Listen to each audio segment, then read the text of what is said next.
Hello, beautiful people. You've just landed on Fiction Blue. Today's featured story is what if Harry was reborn as Wednesday's twin and used black magic to turn the Dursleys into his eternal slaves. If you're new here, welcome to the family. Hit subscribe and the notification bell. And if you're returning, you know the drill, like and share. Enough talk, let's get into the story. Chapter 1, Blood remembers the lightning crashed outside Addams Manor, illuminating the twisted gargoyles that adorned its Gothic spires. Most parents would comfort their children during such storms. Gomez and Morticia Addams, however, smiled with pride as their 5-year-old twins pressed their pale faces against the window glass, counting excitedly with each thunderous boom. 7. Wednesday exclaimed, her dark braids bobbing with excitement. 8, Wesley corrected, his emerald eyes flashing in the darkness. That last one was too close to count separately. Wednesday turned to her twin brother with a scowl that would have terrified normal children. You always have to be right, don't you? Wesley's mouth curved into a smile that mirrored his sister's perfectly despite their different coloring. Where Wednesday was all Addams with her pale skin and dark hair, Wesley had inherited an inexplicable shock of unruly black hair and vivid green eyes that seemed to glow in the darkness. I don't have to be right, Wesley replied. I simply am. Their playful argument was interrupted by another flash of lightning, this one striking the lightning rod on the family's private cemetery. The electrical current raced down the copper wire and into the earth, causing the freshly dug graves to glow momentarily with an eerie blue light. Both children gasped with delight. Children, came the smooth, velvet voice of their mother from the doorway. It's nearly midnight. Time for bed. Morticia Addams glided into the nursery, a vision in flowing black silk, her waist impossibly thin and her skin luminously pale. Behind her strode Gomez, dapper in his pinstriped suit despite the late hour. But mother, Wednesday protested, the storm was just getting interesting. The dead were beginning to dance, Wesley added, his voice carrying an odd cadence that sometimes made even his family pause. There were moments when he seemed older than his years, as though bearing knowledge no child should possess. Morticia exchanged a look with Gomez. The dead will dance another night, my darling, she said, stroking Wesley's unruly hair. Besides, tomorrow is a special day. Grandmama is preparing a ritual for your 5th birthday. Gomez twirled his mustache excitedly. Yes. A true Addams family tradition. Blood memory divination. Wesley felt something stir inside him at the words, a strange fluttering like wings trapped in his chest. Blood memory. To connect you with your ancestral past, Morticia explained. Every Addams child performs the ritual on their 5th birthday. But will it work for Wesley? Wednesday asked bluntly. He's not truly an Addams by blood. The room fell silent. Even the storm seemed to pause. Wesley's origin was rarely discussed in the household, found on the family doorstep during a particularly vicious lightning storm 5 years ago, wrapped in a blanket embroidered with an unfamiliar crest and bearing a curious scar on his forehead. The Addams family, recognizing a child of darkness when they saw one, had taken him in without question, raising him as Wednesday's twin. Blood is more than what flows through your veins, Wednesday, Gomez said firmly. It's about family. And Wesley is an Addams in every way that matters. Wesley looked up at his father, gratitude in his eyes, but the familiar ache of not knowing his origins stirred again. Lately, he'd been having strange dreams, flashes of green light, a woman's scream, and a high, cold laugh that made him wake up sweating despite his usual comfort with all things macabre. Now, off to bed with both of you, Morticia instructed, helping the children into their matching black pajamas. As the twins settled into their separate beds, Wednesday's shaped like a coffin, Wesley's like a medieval torture rack, his choice, their mother kissed each of their foreheads. Sweet nightmares, my darlings, she whispered before gliding out, extinguishing the candles with a gentle wave of her hand. In the darkness, Wesley lay awake long after his sister's breathing had slowed. Tomorrow's ritual stirred something within him, excitement, but also fear. What blood memories would he find when he had no knowledge of his bloodline? Wednesday, he whispered across the darkened room. Are you awake? A moment of silence, then, I am now. Do you think the ritual will work for me tomorrow? Wednesday sat up in her coffin bed, her silhouette just visible in the moonlight filtering through the window. Of course it will. Your blood may not be Addams, but it's powerful. I can feel it. How can you feel my blood? Wesley asked, curious rather than disturbed. The same way you can feel mine, she replied matter-of-factly. We're twins in everything but birth. Wesley nodded, though she couldn't see it in the darkness. Wednesday was right. Despite their different origins, they had been inseparable since infancy, developing the uncanny connection that twins often shared. They could sense each other's emotions, often finished each other's sentences, and had developed their own secret language before they could properly speak. What if I discover something terrible? He asked, voicing his deepest fear. Wednesday's response was immediate and characteristically Addams, then it will be wonderfully terrible, and we'll embrace it. Wesley smiled into the darkness. Good night, Wednesday. Good night, Wesley. May your nightmares be particularly vivid. Morning in the Addams household began like any other, with the moaning of the mansion settling, the screeching of bats returning to the attic, and the distinct smell of Grandmama's breakfast cooking. The twins dressed quickly in their matching funeral attire, specially selected for their birthday ritual. Wesley adjusted his small tie, examining his reflection in the cracked mirror. The lightning bolt scar on his forehead seemed more prominent today, reddened as though recently inflamed. He touched it gently, and for a moment, the mirror showed not his reflection but another boy, in oversized clothes, glasses, and surrounded by people with pinched, unpleasant faces. He blinked, and the vision vanished. Wesley. Wednesday called from the hallway. Grandmama says if we're late, she'll use our toes as ingredients instead of just our blood. Wesley hurried after his sister, the strange vision already fading from his mind. The Addams family dining room was decorated for the occasion. Black candles dripped wax onto the ancient oak table, and 5 places were set with the best silver. Thing, the disembodied hand that served as the family's most faithful retainer, scuttled across the table arranging silverware with meticulous care. Ah, the birthday twins! Gomez exclaimed, looking up from his morning paper. Come, sit. Your grandmother has prepared a feast. Grandmama herself emerged from the kitchen, her wild gray hair even more untamed than usual, carrying a platter of what appeared to be still wriggling tentacles in a bubbling black sauce. Fresh from the swamp this morning, she cackled, setting the dish down. Eat up. You'll need your strength for the ritual. As the family ate, Pugsley, the twins' older brother, joining them halfway through after apparently getting caught in one of his own traps in the dungeon, conversation turned to the upcoming ceremony. Now children, Morticia said, delicately cutting a tentacle that seemed determined to escape her plate, the blood memory ritual is a sacred Addams tradition. It will connect you to your ancestral past. For Wednesday, that means the glorious Addams lineage, Gomez added proudly.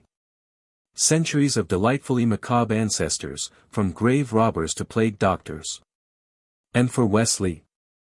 Wednesday asked, eyeing her brother. Grandmama paused her eating, fixing Wesley with her ancient, knowing eyes. For Wesley, it will be interesting. Blood remembers, child. Even when the mind forgets. Wesley felt a chill run down his spine that had nothing to do with the mansion's perpetual draftiness. Will it show me where I came from? Who left me here? The ritual reveals what the blood wishes to show, Grandmama replied cryptically. Sometimes it's ancestors. Sometimes it's memories. Sometimes it's power. Power? Wesley repeated, his interest piqued. Morticia placed a pale hand on his. Magic runs in bloodlines, Wesley. You've shown unusual abilities, even for an Addams child. It was true. Where Wednesday excelled at potions and hexes, traditional Addams skills, Wesley had demonstrated talents that sometimes startled even this family of the macabre. Objects moved when he was angry. Lights flickered when he was afraid. Once, when Pugsley had been particularly cruel in a prank, the boy's hair had turned bright blue overnight. "After breakfast, we'll prepare the ritual circle," Grandmama announced. 5 years of age is when the blood is most receptive to memory, before too many new experiences cloud the old ones. The Addams family cemetery stretched behind the mansion, ancient tombstones leaning at precarious angles, marble angels with their faces weathered to grotesque parodies of serenity. At its center lay a circular clearing, where generations of Addams had performed their darkest and most sacred rituals. Wesley stood beside Wednesday in the center of a carefully drawn pentagram, the morning mist swirling around their ankles. Around them, the family gathered, Gomez and Morticia holding hands, their eyes gleaming with parental pride, Pugsley looking bored but curious, Uncle Fester with his electric excitement, Lurch the butler standing stoically with Grandmama's grimoire. Grandmama approached with an ornate silver dagger, its handle shaped like a serpent with emerald eyes. "Your hand, Wednesday," she instructed. Wednesday extended her palm without hesitation. Grandmama made a small cut, allowing several drops of blood to fall into a stone basin carved with runes. "Blood of Addams, reveal your past," Grandmama intoned. "Show us the darkness from which you come, the power that flows through your veins." The blood in the basin began to smoke, rising in tendrils that formed shifting images, cloaked figures performing arcane rituals, elegant women with Wednesday's same penetrating stare, men with Gomez's wild eyes and passionate demeanor. Centuries of Addams' ancestors paraded before them, each darker and more delightfully twisted than the last.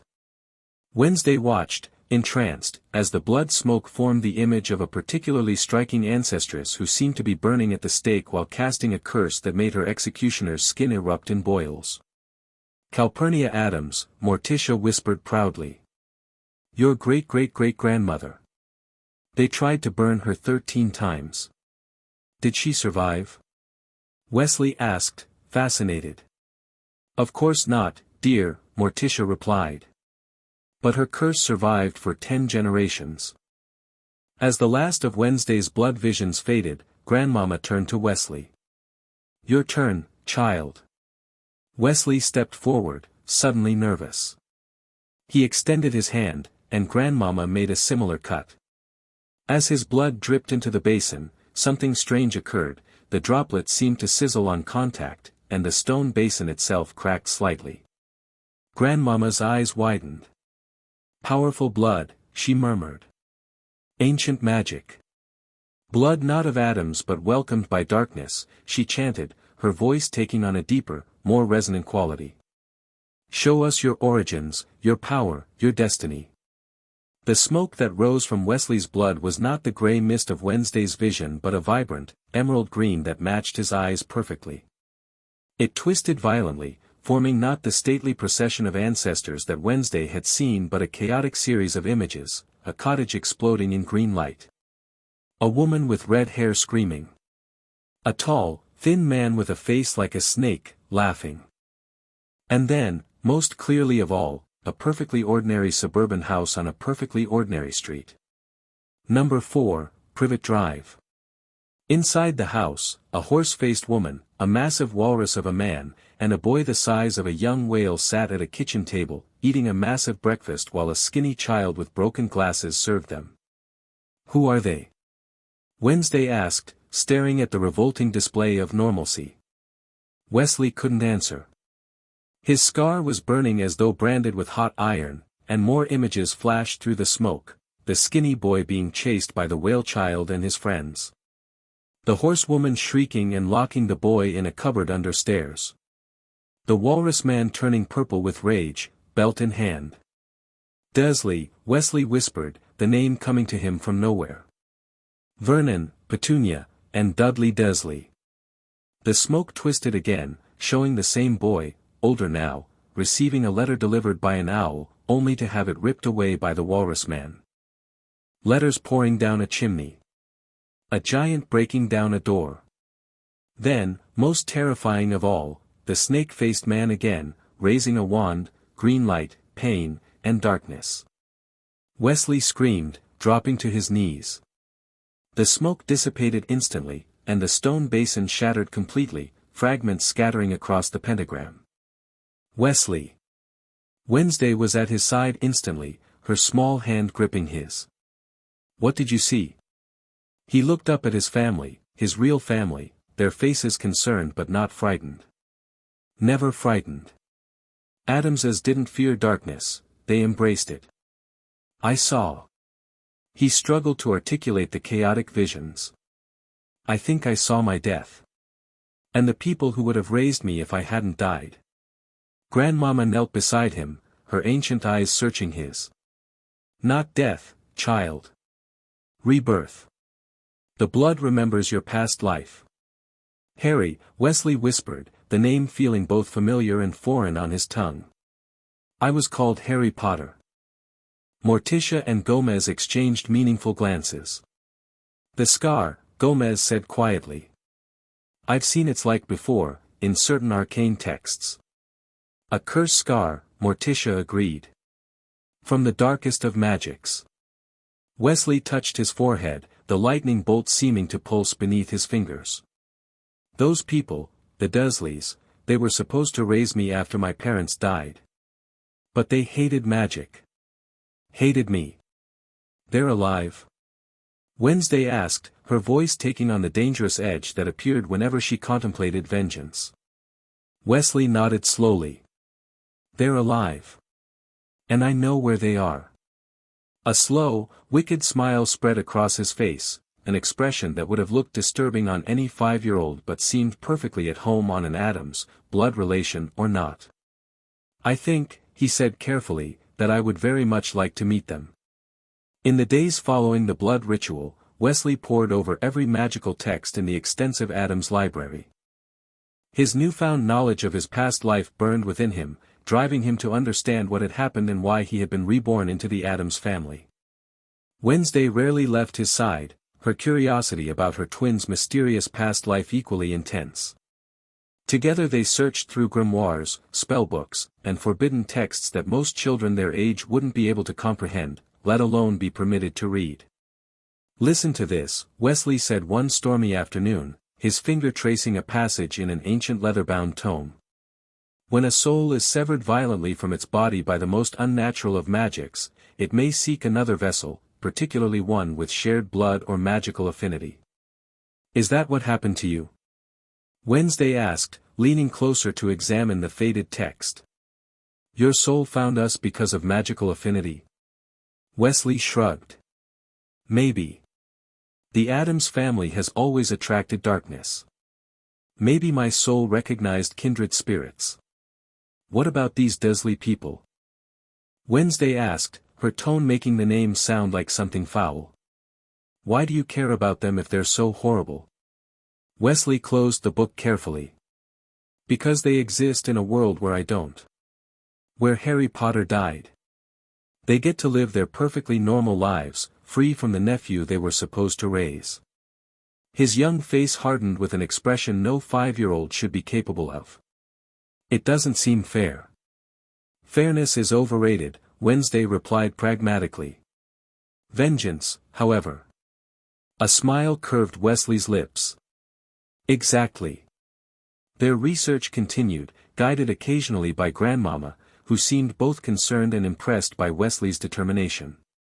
It was she who eventually discovered the ritual that would allow him to reach across the barriers between worlds.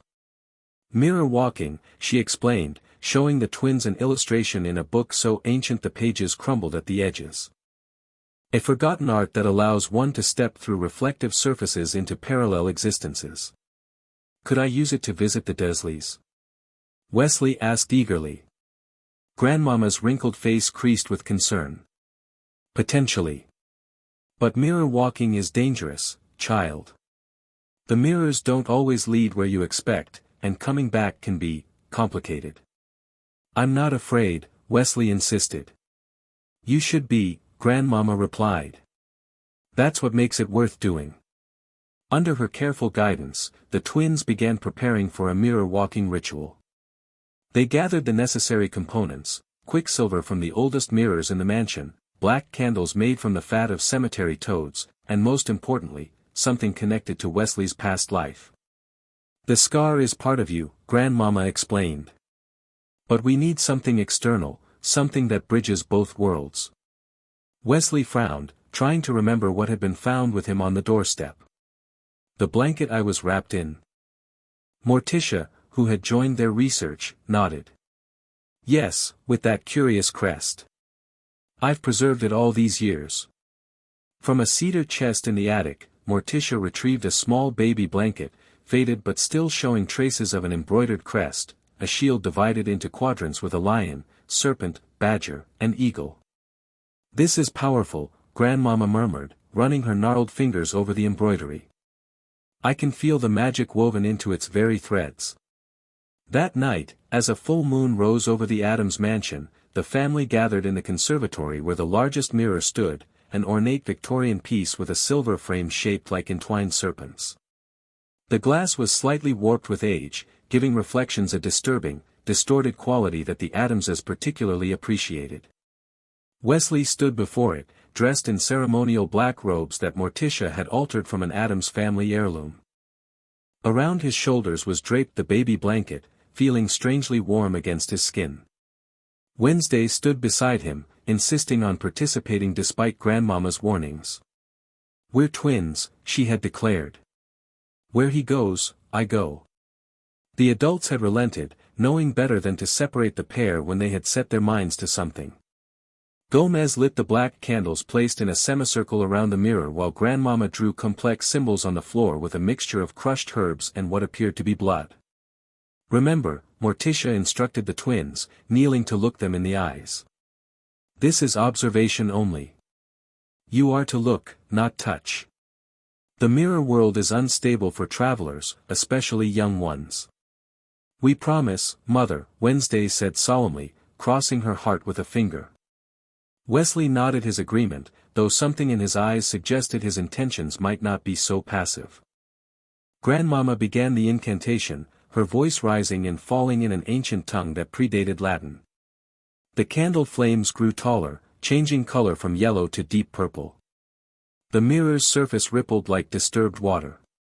"Blood calls to blood," Grandmama intoned. "Soul calls to soul."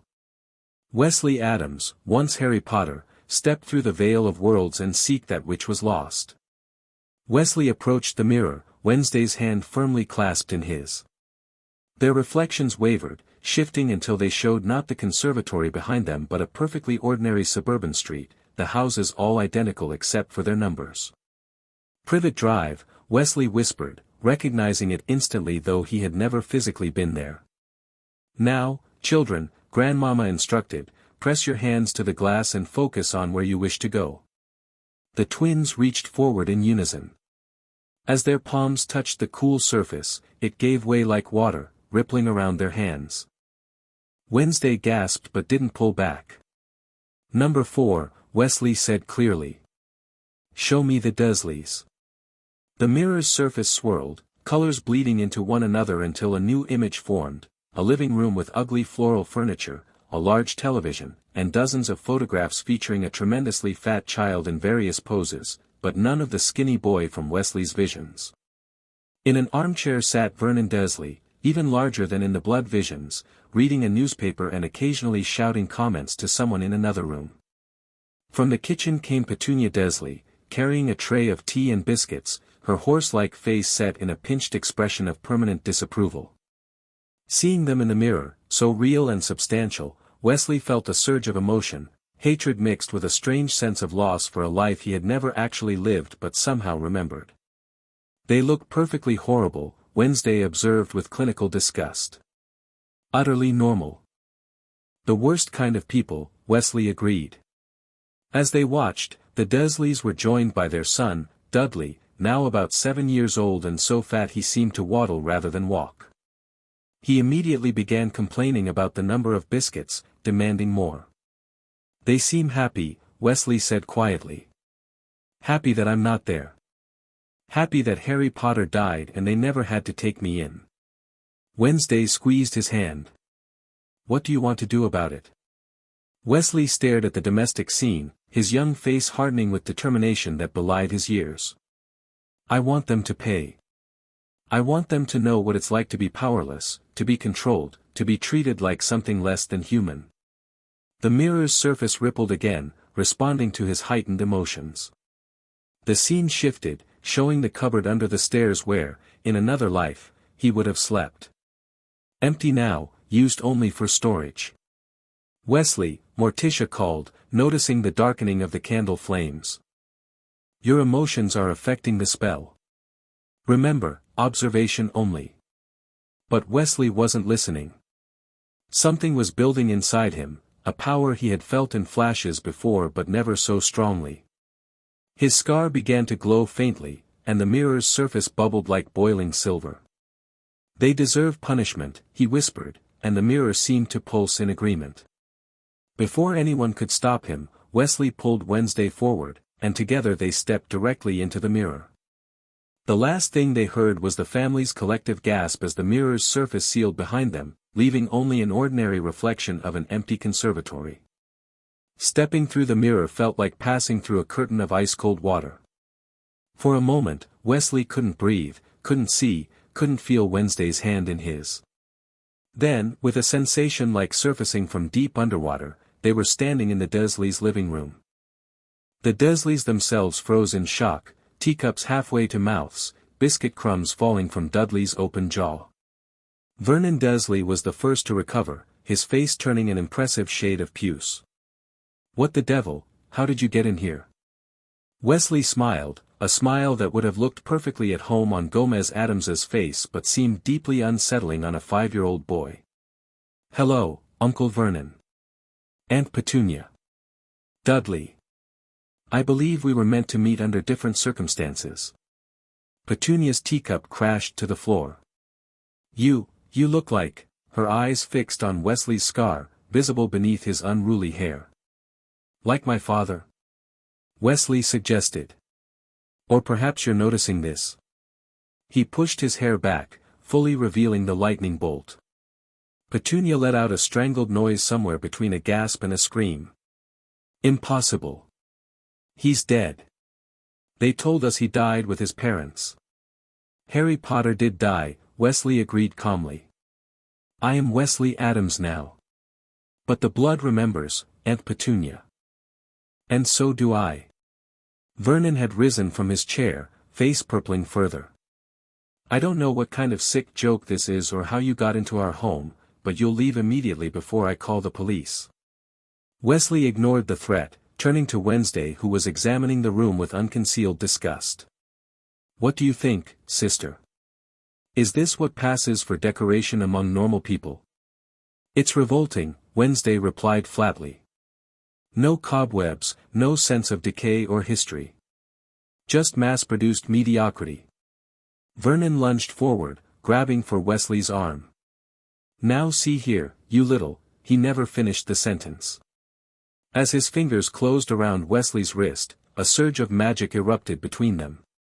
Vernon was thrown backward into his armchair with such force that the furniture skidded several inches across the carpet. Wesley looked at his own hand in surprise. He hadn't consciously used magic, but his anger had triggered something powerful. That was interesting. Petunia had backed against the wall, pulling Dudley behind her despite the boy being nearly as wide as she was tall.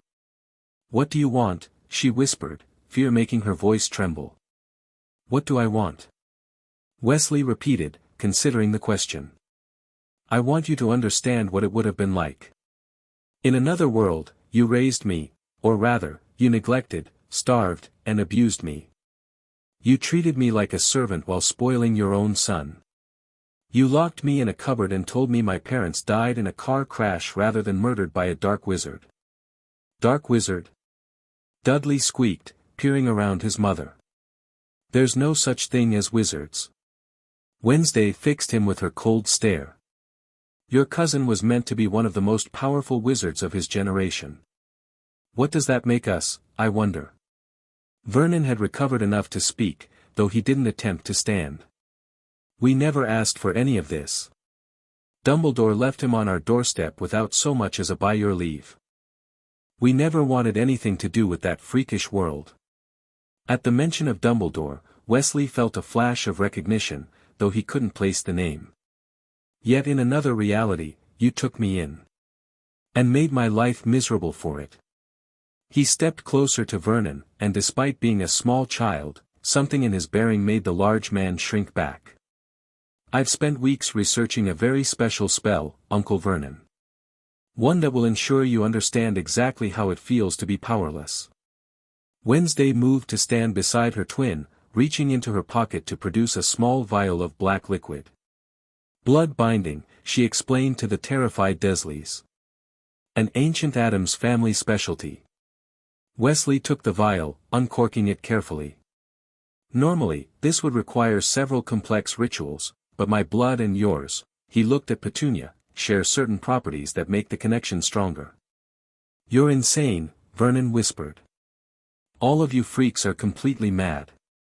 We prefer to think of ourselves as uniquely enlightened, Wednesday corrected primly. Before anyone could move, Wesley flicked the contents of the vial toward the three Dursleys. The liquid seemed to defy gravity, separating into three streams that struck each Dursley in the center of their foreheads. For a moment, nothing happened. Then the black liquid began to sink into their skin, leaving marks like small, dark veins that spread outward before fading from sight. What have you done to us? Petunia shrieked, rubbing frantically at her forehead. Phase 1 of the binding, Wesley explained. You're now connected to me by blood magic.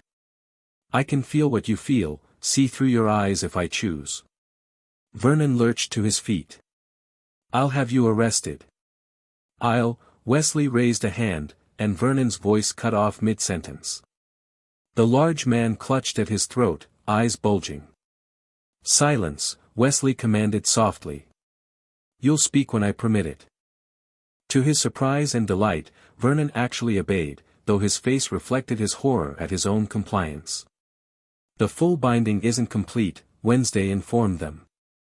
That will require more time and more ingredients. But this is a start. Wesley looked around the living room with its neat furniture and bland decorations, feeling a strange sense of violation.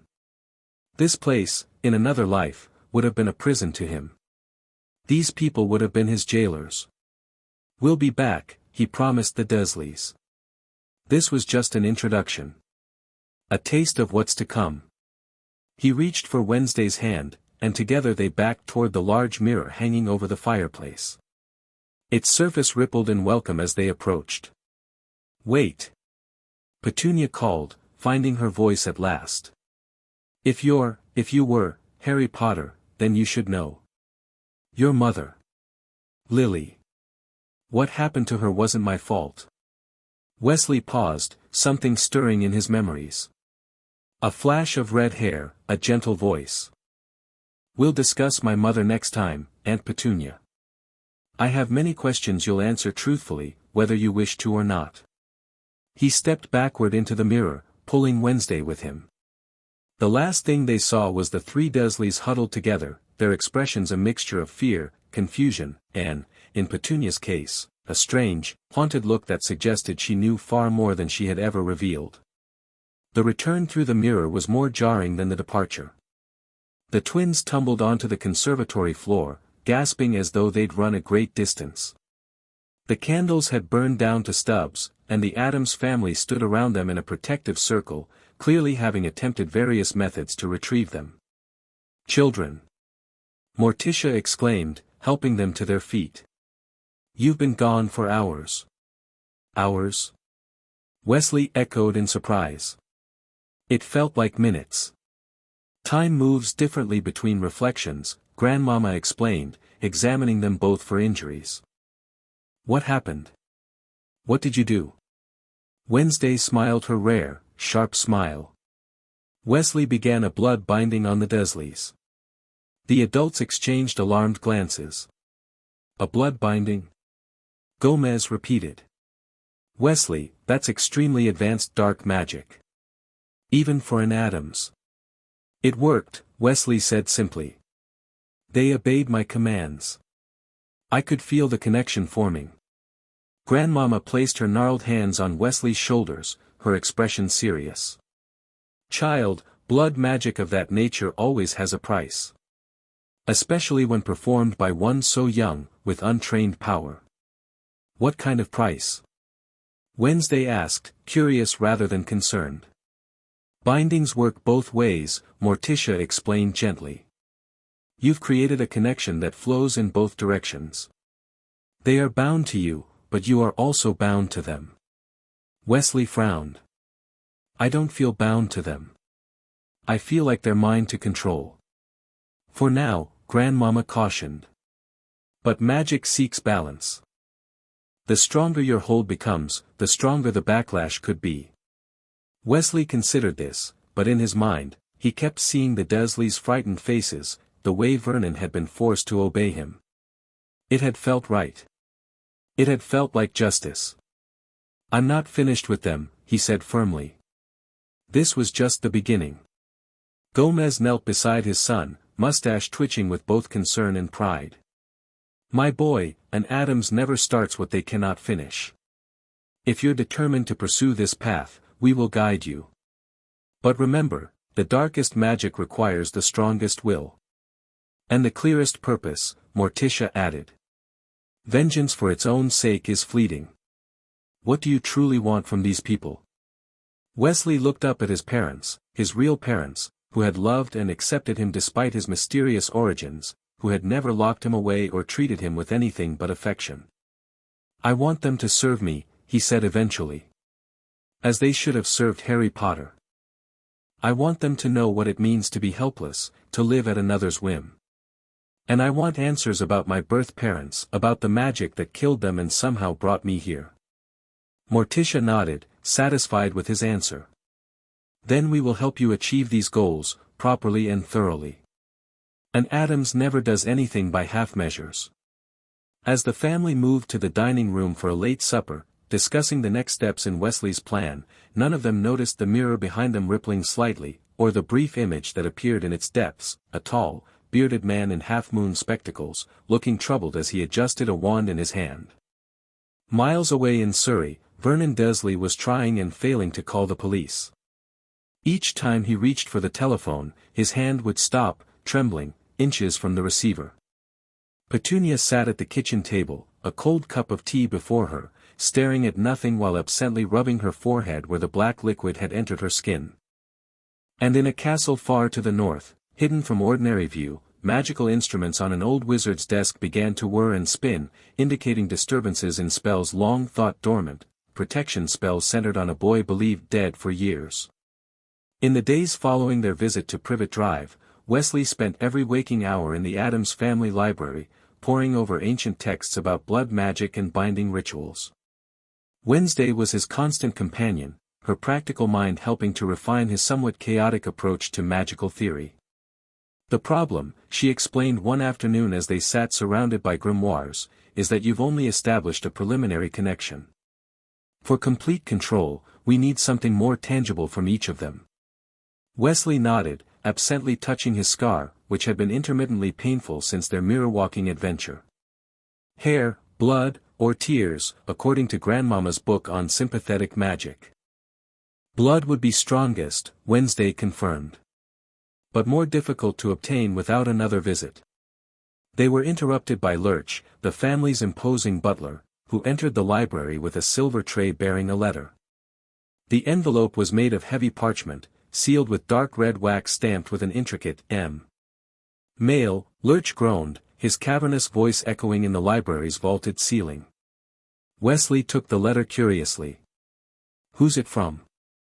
Lurch merely shrugged his massive shoulders before shambling out. The twins examined the letter together. When Wesley broke the seal, a faint smell of sulfur escaped, making Wednesday smile appreciatively. The letter inside was written in elegant script that seemed to shimmer slightly on the page. To the Addams family, it has come to the attention of the Magical Congress of the United States of America that an unauthorized transdimensional incursion occurred from your residence on the night of April 23. Such activities are strictly regulated under the International Confederation of Wizards Statute of Secrecy, Section 7, Paragraph 13, Interference with Parallel Existences. Furthermore, our sensors detected the use of Class B restricted blood magic performed by an underage wizard against Muggle subjects in a foreign jurisdiction. A representative of the Department of Magical Surveillance and Compliance will be calling upon your residence within 3 days to discuss these violations. Respectfully, Percival Graves, Director of Magical Security. Macusa. Wesley and Wednesday exchanged glances. Macusa, Wesley repeated. Magical Congress. I didn't know there was an American wizarding government. Mother and father never mentioned it, Wednesday agreed. Though they've always said the best magic exists outside of regulation. They brought the letter to Morticia and Gomez, who were in the conservatory. Morticia was feeding her carnivorous plants while Gomez practiced knife throwing at a target shaped suspiciously like a tax collector. Ah, Macusa, Gomez said after reading the letter, twirling his mustache thoughtfully. We've had dealings with them before. Stuffy bunch, but occasionally useful. The Addams family has a special arrangement with magical authorities, Morticia explained, stroking a Venus flytrap that was large enough to consume a small dog. Our bloodline predates most of their regulations. Will we be in trouble? Wesley asked, concerned less for himself than for the potential interruption to his plans for the Dursleys. Trouble? Ha! Gomez laughed, throwing another knife that embedded itself perfectly in the target's forehead. An Addams is never in trouble, my boy. We simply have differences of opinion about the proper application of the darker arts. Nevertheless, Morticia added more practically, it would be wise to prepare for their visit. Wesley, your situation is unusual. A child with memories and magical abilities from what appears to be an alternate timeline is not something their regulations are designed to address. Not to mention the blood binding, Wednesday pointed out. Which I assume is the Class B restricted blood magic they mentioned. Gomez clapped his hands together. A challenge. How delightful. We shall receive this Macusa representative with all the Addams family hospitality. I'll have Lurch prepare the good torture devices for the guest room, Morticia agreed. Wesley frowned, still concerned. But what if they try to stop me? Or break the connection I've established with the Dursleys? Morticia placed a comforting hand on his shoulder. My darling, no bureaucracy in any world has the power to sever blood magic once properly established. However, it might be prudent to complete the binding before our guest arrives. Which means another trip through the mirror, Wesley concluded, excitement building despite the potential complications. A more carefully planned excursion this time, Morticia insisted. With proper preparation and protection. That night, after dinner, a particularly successful experiment of Grandmama's involving what might have been squid and something that occasionally still wriggled on the plate, the family gathered to discuss strategy. Uncle Fester, who had been experimenting in the basement laboratory, had an intriguing suggestion. What about a sympathetic vessel? Something to anchor the Dursleys' essence outside their bodies. Like a voodoo doll? Wednesday asked, immediately interested. Similar, but more sophisticated, Fester explained, his bulbous eyes gleaming with enthusiasm. A container for a portion of their life force, bound to physical representations of each Dursley. Grandmama nodded approvingly. I have just the ritual. The cage of flesh and spirit. But it requires their blood, freely given or forcibly taken. Forcibly seems more likely, Wesley observed dryly. Pugsley, who had been unusually quiet, spoke up. I could build something to extract blood. Like a mechanical mosquito. Excellent idea, Pugsley. Gomez exclaimed. Put those explosive tendencies to constructive use. The planning continued late into the night, with each family member contributing their particular expertise. By midnight, they had assembled what they needed, 3 small, ornate silver boxes with intricate locking mechanisms designed by Gomez, a set of specialized tools for blood collection created by Pugsley under Grandmama's supervision, and a selection of personal items to represent each Dursley, conjured through a scrying spell using the mirror and Wesley's blood connection. For Vernon, a tie pin that represented his pride in his mundane accomplishments. For Petunia, a lock of hair from her prized coiffure. For Dudley, a fragment of a broken toy, symbolizing his spoiled nature. Now, Morticia said as they finalized their preparations, we need to determine the best time to make our visit. When will they be most vulnerable?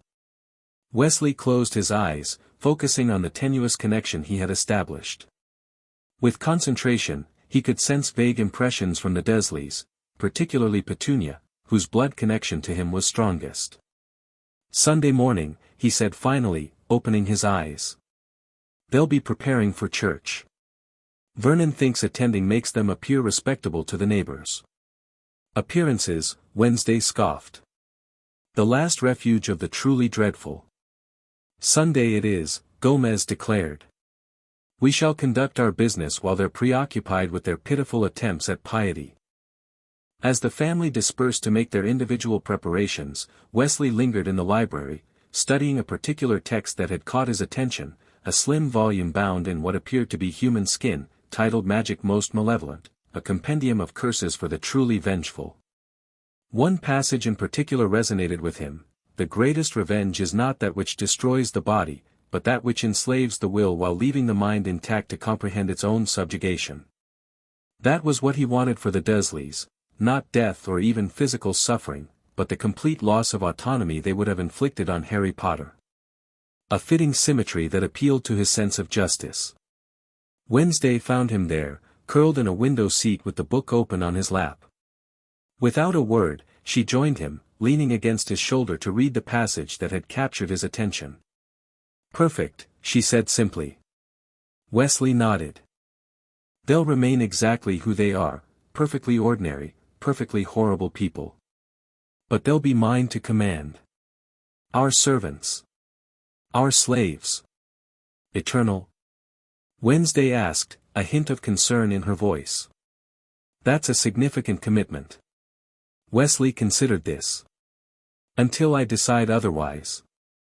I want the option to release them, but only after they've truly learned what it means to be powerless. Wednesday seemed satisfied with this answer. Reasonable. And it leaves room for creative adjustments as we grow older.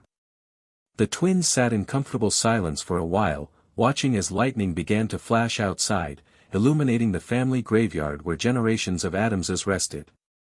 Do you ever wonder, Wednesday asked eventually, what would have happened if you had lived your life as Harry Potter? If you had never come to us? Wesley looked at his sister, his true sister in every way that mattered, and felt a surge of gratitude for the strange magic that had brought him to this family. Sometimes, he admitted. From what I've seen in the visions, it would have been a life of struggle and pain. The Dursleys would have been only the beginning. That snake-faced man, he was trying to kill me. I think he would have kept trying. You're safer with us, Wednesday stated matter-of-factly. No one tries to kill an Addams without regretting it severely. Wesley smiled, a genuine expression that softened his usually intense features. I wouldn't trade this life for anything. You're my family, all of you. The Dursleys are just unfinished business. Wednesday nodded, understanding completely as only she could. Then let's finish it. Together. Sunday morning arrived with appropriately dramatic weather. A thick fog had settled over the Addams estate, shrouding the mansion in a ghostly pall that the family found delightfully atmospheric. Wesley and Wednesday dressed with particular care in matching black ensembles that Morticia had designed specifically for the occasion, formal enough to befit the seriousness of their mission, yet practical enough for the work ahead. The family gathered once more in the conservatory, where the mirror stood draped in black velvet. Grandmama had spent the previous day preparing it with special incantations and arcane symbols painted around its frame in a mixture of graveyard dirt and what she would only describe as essence of midnight. Remember the plan, Morticia instructed as she adjusted Wesley's collar. In and out within 30 minutes. The mirror connection will be strongest while the church bells are ringing, liminal time between secular and sacred. We've synchronized our watches, Wednesday confirmed, showing the antique timepiece strapped to her wrist, a family heirloom that supposedly had belonged to a notorious poisoner in the 18th century. Gomez handed each twin a small velvet pouch. Your extraction tools. Handle them with care, they're quite sharp. And quite poisonous, Uncle Fester added cheerfully. Just a little something to make the blood flow more freely. Non-lethal, of course, he added after a sharp look from Morticia. Grandmama approached last, pressing a small vial into Wesley's hand. For the final binding. 3 drops in each box after you've collected the blood. No more, no less. Wesley nodded solemnly, tucking the vial into an inner pocket of his jacket. He felt strangely calm, despite the magnitude of what they were about to do. This felt right, a restoration of balance, a claiming of the power that should have been his in another life. "Ready, Wednesday?" he asked, turning to his twin. She gave him a rare smile, her dark eyes gleaming with anticipation. "I was born ready." Grandmama removed the velvet covering from the mirror with a flourish. Its surface was already rippling slightly, as though eager to transport them. "Blood calls to blood," she intoned, beginning the now familiar incantation. "Soul calls to soul. The threshold opens, the path appears. Step through darkness to find your rightful prey." Wesley and Wednesday approached the mirror hand in hand. As they had practiced, they each pricked their fingers with small silver pins, allowing a drop of blood to fall onto the mirror's surface. The glass seemed to absorb the blood, ripples spreading outward like stones dropped in water. "Number 4, Privet Drive," Wesley commanded clearly. The mirror's surface swirled, colors blending until an image formed, the Dursleys' house, specifically the master bathroom where Vernon was shaving, his face half covered in foam, while Petunia fussed with her hair nearby. They were indeed preparing for church, just as Wesley had sensed. "Perfect," Wesley whispered. With practiced coordination, the twins stepped through the mirror together, feeling once again the cold, liquid sensation of passing between worlds. They emerged silently behind Vernon and Petunia, who remained oblivious to their presence for several crucial seconds, long enough for the twins to exchange quick nods and implement the first phase of their plan. Wednesday moved toward Petunia while Wesley targeted Vernon. Before either adult could react, the twins had pressed small, strange devices to the backs of their necks, Pugsleys, mechanical mosquitoes, designed to extract blood quickly and efficiently. Vernon roared in surprise and pain, whirling around with shaving cream still on half his face. "You!" Petunia screamed, her hand flying to her neck where a small trickle of blood was already flowing into Wednesday's collection vial. "Good morning, Aunt Petunia, Uncle Vernon," Wesley greeted them pleasantly. "Don't worry, this will only take a moment of your time." Vernon lunged for him, but froze mid-motion as Wesley raised a hand, activating the partial binding they had already established. "Stay still," Wesley commanded. "Both of you." To the twins' satisfaction, both Dursleys complied, though their eyes reflected their horror at their own helplessness. "What are you doing to us?" Petunia whispered, tears beginning to form in her eyes as Wednesday's device continued to draw blood. "Completing what we began," Wesley explained calmly. "A proper binding requires blood freely given or forcibly taken. Since you're unlikely to offer it freely, this is illegal." Vernon blustered, though he remained frozen in place. "Assault. Breaking and entering. I'm afraid the laws of your world don't quite apply to this situation," Wednesday informed him with clinical detachment. "Interdimensional magical binding falls rather outside the jurisdiction of your local constabulary." A commotion from the hallway interrupted them, the thundering of heavy footsteps approaching rapidly. The bathroom door burst open to reveal Dudley, still in his pajamas despite the late hour, his face contorted with childish outrage. "Dad! Mom! I can't find my—" He stopped abruptly, eyes widening at the sight before him. "It's them. The freaks from before." Before either twin could react, Dudley had turned and fled, screaming at the top of his lungs. "A complication," Wednesday observed mildly. "But not insurmountable." Wesley nodded. "I'll deal with Dudley. Finish with these two." He pursued the Dursley boy down the hallway, finding him attempting to use the telephone in the kitchen. Like his father before him, Dudley seemed unable to complete the call, his hand shaking violently as he tried to dial. "It won't work, Dudley," Wesley said from the doorway. "You can't call for help. Not from me." Dudley spun around, his face pale with fear despite his attempt at bravado. "My dad will sort you out." "Hill, your father can't help you," Wesley interrupted. "Neither can your mother. They're rather indisposed at the moment."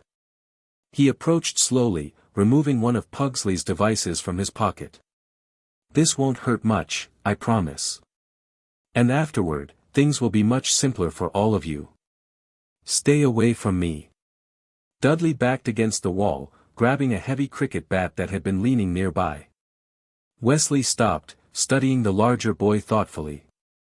In another life, this child had been his tormentor. Harry hunting had been a favorite game, according to the blood memories. Now, the roles were dramatically reversed. "You know, Dudley, in another world, we grew up together," Wesley said conversationally. "You made my life miserable. You and your friends chased me, beat me, broke my glasses. Your parents encouraged it. I don't know what you're talking about." Dudley protested, though the cricket bat wavered slightly in his hands. "No, I suppose you don't," Wesley acknowledged. "But I remember. My blood remembers. And soon, you'll understand what it means to be the one without power." With a speed and agility that surprised even himself, Wesley darted forward, ducking under Dudley's clumsy swing and pressing the blood extraction device to the boy's arm. Dudley howled in pain, dropping the bat and trying to pull away, but Wesley held firm. "Just a little blood, cousin," Wesley said, watching the vial fill with dark red liquid. "A small price for a lifetime of servitude." When the vial was full, Wesley released Dudley, who collapsed onto a kitchen chair, clutching his arm and sobbing. Wesley felt a momentary pang of, not quite guilt, but something adjacent to it. This boy was, after all, just a child like himself. Shaped by his parents into something cruel and selfish, but still a child. The moment passed quickly. Justice required completion. Wesley returned to the bathroom, where Wednesday had finished with Vernon and Petunia. They sat side by side on the edge of the bathtub, expressions blank and defeated, small bandages on their necks covering the puncture wounds. "Dudley?" Wednesday inquired. "Secured," Wesley confirmed, holding up the filled vial. "We have everything we need." They proceeded to the next phase of their plan. From their pockets, they removed the 3 small silver boxes Gomez had prepared. Into each one, they placed the respective symbolic items: Vernon's tie pin, Petunia's lock of hair, Dudley's toy fragment, along with precisely 3 drops of blood from each Dursley. Finally, Wesley added 3 drops from Grandmama's veil to each box, whispering an incantation she had taught him: Sanguis liget, animus servit. Per vitam, per mortem, vinculum aeternum. Blood binds, spirit serves. Through life, through death, eternal connection. The boxes seemed to pulse briefly with an inner light before sealing themselves with a soft click. "It's done," Wesley said, a sense of accomplishment washing over him. "The binding is complete." He turned to the 3 Dursleys, who had been compelled to gather in the bathroom. They stood like mannequins, eyes wide with fear and confusion, awaiting his command. "From this day forward, you will know what true servitude means," Wesley told them, his young voice carrying an authority beyond his years. "You will maintain your normal lives, your jobs, your social obligations. No one will notice any difference in your behavior, except when it comes to me." "To us," Wednesday corrected gently. "To us," Wesley agreed. "When we call, you will answer. When we command, you will obey. Your wills are no longer your own, but extensions of ours." "This can't be happening," Petunia whispered, tears streaming down her face. "Please, if you're really Lily's son," "I was Lily's son," Wesley interrupted. "I am Wesley Addams now. And you, Aunt Petunia, will tell me everything about my mother when next we meet. Every detail you've kept hidden, every secret you've buried. But not today. He checked the antique watch on his wrist. We've been here 23 minutes. Time to return. As if on cue, church bells began to ring in the distance, signaling the approach of Sunday service. The mirror in the bathroom rippled invitingly. "Wait," Vernon said, his voice strained as he fought against the binding. "What happens now? What will you make us do?" Wesley considered the question. "For now, nothing. Continue your lives as before. We'll be in touch when we require your services. Consider yourselves on probation," Wednesday added with her signature deadpan delivery. "Perpetual, inescapable probation." With that, the twins backed toward the mirror, the 3 silver boxes safely tucked into their pockets. As they stepped through the reflective surface, returning to their own world, Wesley's last glimpse was of the Dursleys standing frozen in their bathroom, the perfect picture of normal, respectable people, except for the empty submission in their eyes and the small, almost invisible dark veins now permanently etched beneath their skin, marking them as bound to his will. They emerged in the Addams conservatory to find not only their family waiting anxiously but also an unexpected visitor, a tall, severe-looking woman in impeccably tailored robes of midnight blue, her silver hair pulled back in a tight bun, and a badge bearing the macabre insignia pinned to her lapel. "Ah, children!" Gomez exclaimed with forced joviality. "Welcome back. May I introduce Madame Wilhelmina Graves, Deputy Director of Magical Surveillance and Compliance for macabre. She's arrived a bit ahead of schedule." Wesley and Wednesday froze momentarily, the silver boxes feeling suddenly heavy in their pockets. They recovered quickly, offering polite nods to the visitor. "Delighted," Wednesday said flatly. "Indeed," Wesley added. "What perfect timing." Madame Graves regarded them with sharp eyes that seemed to miss nothing. "Mr. and Miss Addams. I was just explaining to your parents the serious nature of unauthorized dimensional incursions and underage use of restricted blood magic." "Were you?" Wesley replied innocently. "How fascinating." Morticia glided forward, placing protective hands on her children's shoulders. "Madame Graves has kindly agreed to join us for tea while we discuss these matters." "And the consequences," Madame Graves added pointedly. The family proceeded to the drawing room, where Lurch had prepared a tea service that managed to be both elegant and slightly disturbing, featuring cups that occasionally whispered to the drinker and cookies shaped like various internal organs. As they settled into their seats, Wesley noticed that the mirror in the conservatory had been covered once more with its black velvet drape.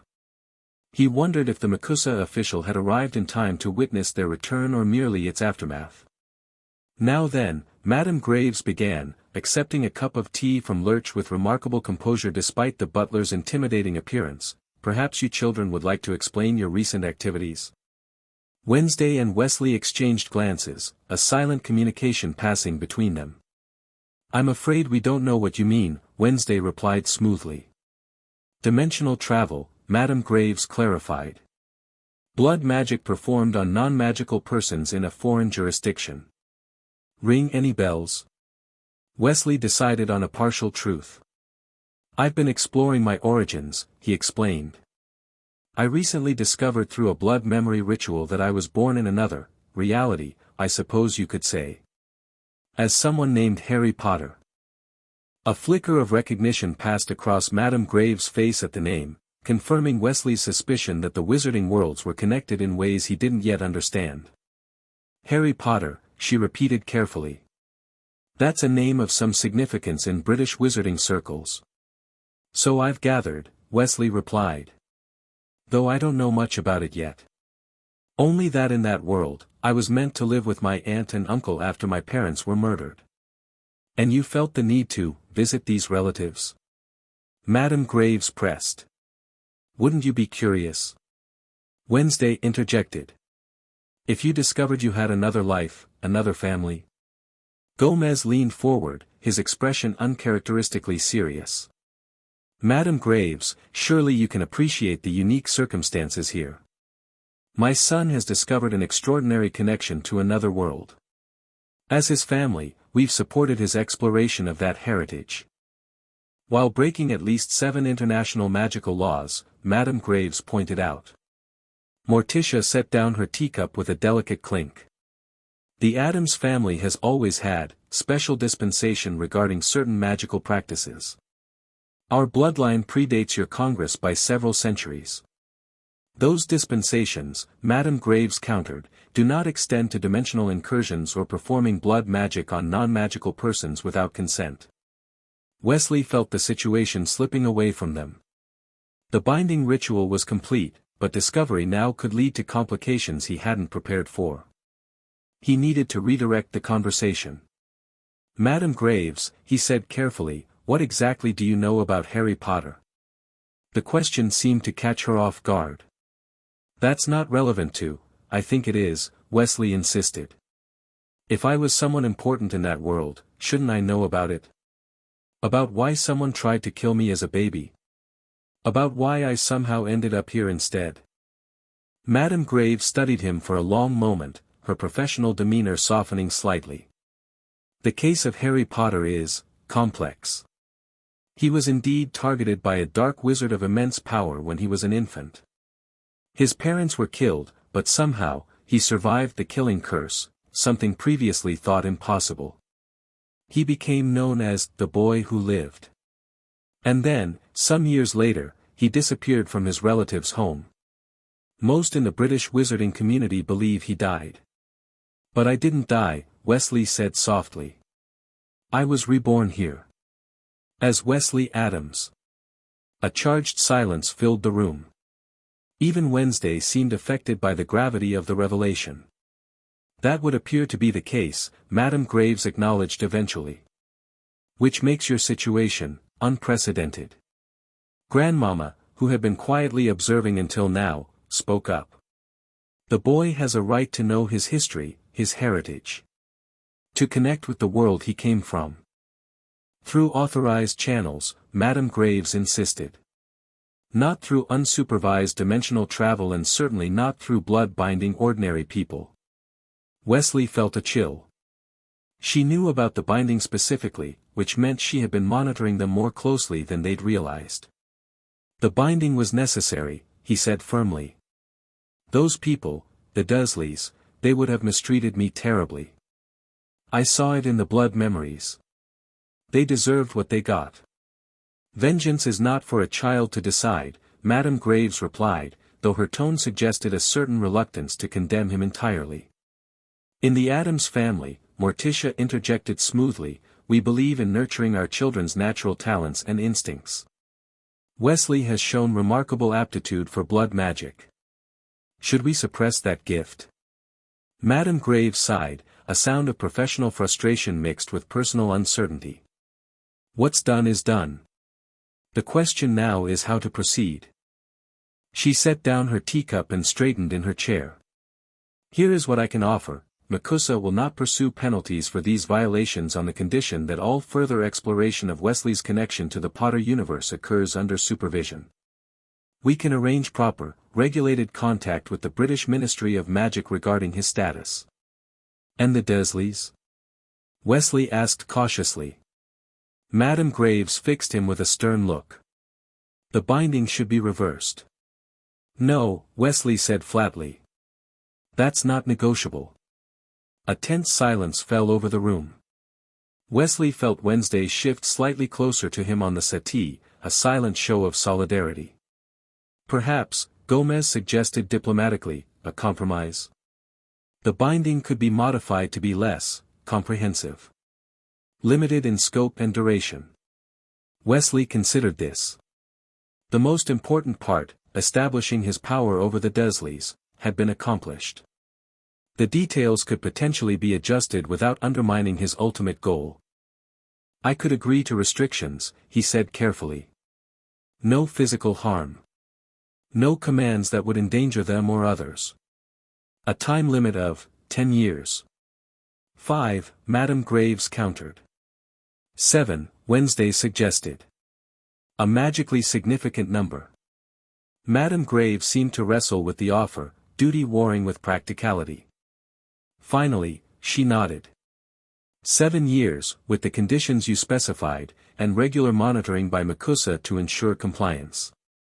She removed a small, official-looking document from an inner pocket of her robes. This will formalize our agreement. All parties must sign. As the document made its rounds, Gomez and Morticia signing with characteristic flourishes, Wesley and Wednesday adding their childish but determined signatures, Wesley felt a strange mixture of emotions. He had achieved his primary goal of binding the Dursleys to his will, even if with some limitations. But he had also gained something unexpected, official recognition of his dual identity as both Wesley Addams and Harry Potter. "There is one more thing," Madame Graves said as she collected the signed document. Given Wesley's unique circumstances, Macusa believes he should receive proper magical education when he reaches the appropriate age. "We've always planned to educate the children at home," Morticia replied. "The standard magical academies tend to be rather conventional in their curriculum." Nevertheless, Madame Graves insisted, his connection to the Potter legacy makes him significant in ways that transcend normal educational considerations. When he turns 11, both Macusa and, I suspect, the British ministry will have strong opinions about his schooling. Wesley found this intriguing rather than concerning. "You mean Hogwarts? I've seen it in my blood memories." "Possibly," Madame Graves acknowledged. "Though there are American institutions that would also welcome a young wizard of your unique background." "That's a discussion for another day," Gomez declared, standing to indicate the meeting was concluding. "For now, we're grateful for your understanding, Madame Graves." The Macusa official rose as well, tucking the signed agreement into her robes. "I'll be checking in regularly," she warned, though her tone had lost some of its earlier edge. Interdimensional travel is still strictly prohibited without proper authorization. As Lurch showed Madame Graves out, the family gathered around Wesley and Wednesday, eager for details of their mission. "The binding was successful," Wesley reported, removing the 3 silver boxes from his pocket and placing them on the table. "The Dursleys are now under our control, within the limitations we just agreed to." 7 years, Wednesday added. "More than enough time to teach them the meaning of servitude." Grandmama examined the boxes with approval. "Excellent craftsmanship on the binding vessels. The connection should remain stable as long as these are properly maintained." "And what will you have them do first, my boy?" Gomez asked, eyes twinkling with mischievous pride. Wesley considered the question carefully. What he wanted from the Dursleys wasn't just service or even revenge in the conventional sense. He wanted understanding. He wanted them to comprehend fully what they had been prepared to do to an innocent child. For now, nothing dramatic, he decided. They'll continue their normal lives, but with the knowledge that they're no longer in control. That at any moment, I could command them to do anything, reveal anything, be anything. Psychological torture, Wednesday observed with approval. Much more elegant than physical varieties. "And when we do call on them," Wesley continued, "it will be for information first. Aunt Petunia knows things about my mother, about the wizarding world she pretended to despise but clearly understood. I want those secrets." Morticia nodded. A wise approach. Information before action. As the family continued discussing the implications of the day's events, Wesley felt the weight of the silver boxes in his hands, tangible proof of his power over those who would have abused him in another life. But mixed with that satisfaction was a new sense of purpose. He wasn't just Wesley Addams, beloved son of Gomez and Morticia, twin to Wednesday. He was also, somehow, Harry Potter, a boy with a legacy and importance he was only beginning to understand. In the coming years, he would explore both identities, drawing strength from the darkness and love of the Addams family while uncovering the mysteries of his Potter heritage. And the Dursleys, bound to his will, would be both tools and object lessons along the way. Across dimensions, in a suburban bathroom in Surrey, 3 ordinary people struggled to understand what had happened to them. Vernon adjusted his tie with trembling hands, Petunia applied her makeup with mechanical precision, and Dudley sat silently on his bed, all 3 feeling the constant, inescapable awareness of another's will overlaying their own, like a shadow within their minds that could, at any moment, rise up and consume them completely. And in a castle far to the north, an elderly wizard named Albus Dumbledore studied a complex magical instrument that had suddenly, after years of dormancy, begun to emit a soft, pulsing light. Something, or someone, had reactivated the ancient blood protection he had placed on Harry Potter. A protection that should have died with the boy years ago.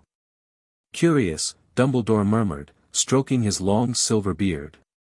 Most curious indeed. Chapter 2. The binding chains. 2 years had passed since the binding ritual, and Wesley Addams stood at the edge of the family cemetery, watching storm clouds gather above the twisted iron gates.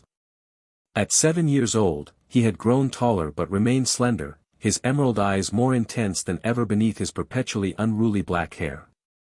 The lightning bolt scar on his forehead seemed to pulse faintly in the pre-storm electricity.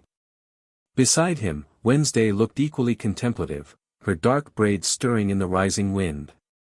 They rarely needed words now, their twin bond having developed into something that occasionally unsettled even their parents.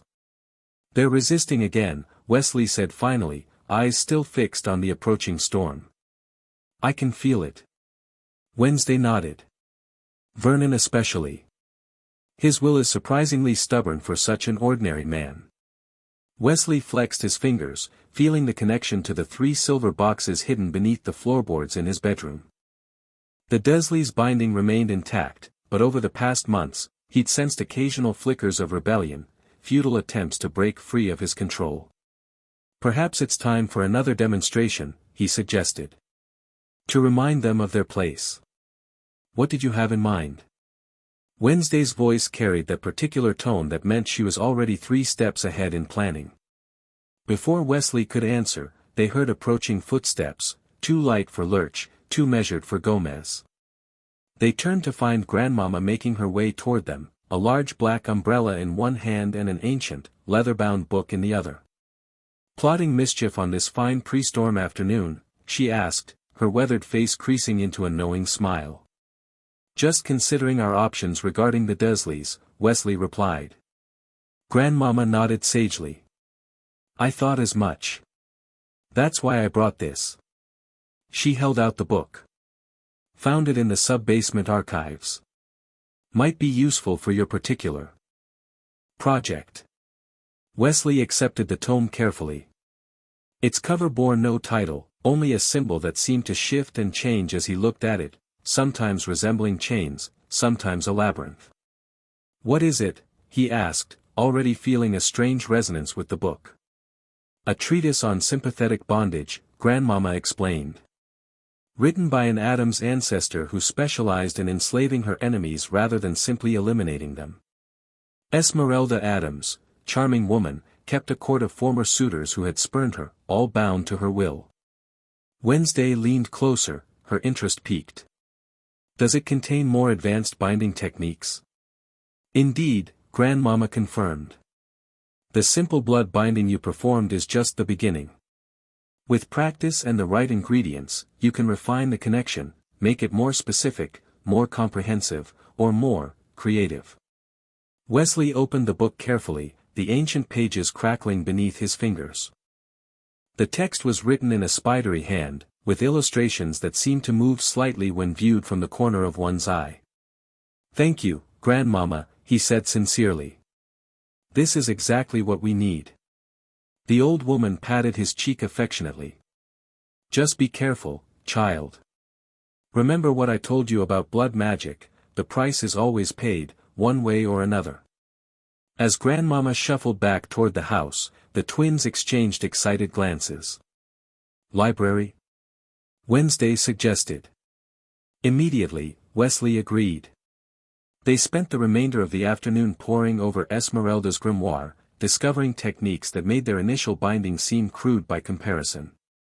The most interesting chapter detailed how to create conditional autonomy, allowing the bound subjects to maintain normal function and even the illusion of free will, except when specific triggers activated the binding. "This is perfect," Wesley murmured, studying a particularly intricate diagram.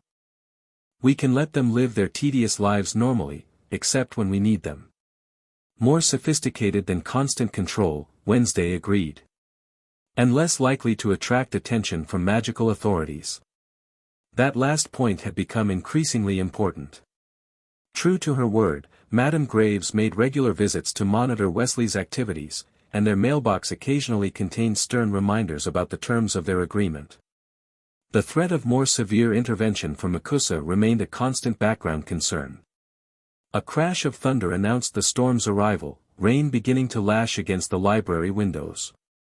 Wesley looked up from the book, a plan forming. "I think," he said slowly, "it's time we paid another visit to Privet Drive." Their second journey through the mirror was more controlled than the first. With Morticia's guidance, they had refined the mirror walking technique, creating a more stable passage that didn't require the dramatic timing of their previous attempt. They emerged in the Dursleys' living room on a dreary Tuesday evening. The family was gathered in front of the television, Vernon and Petunia on the sofa, Dudley sprawled on the floor surrounded by sweet wrappers. None of them noticed the twins' arrival until Wesley deliberately cleared his throat. The reaction was immediate. Vernon jolted upright, his face cycling through red to purple before settling on a sickly gray. Petunia's hand flew to her throat, a small whimper escaping her lips. Dudley scrambled backward until he hit the wall, eyes wide with terror. "Good evening," Wesley greeted them pleasantly. "I trust we're not interrupting anything important." None of the Dursleys answered.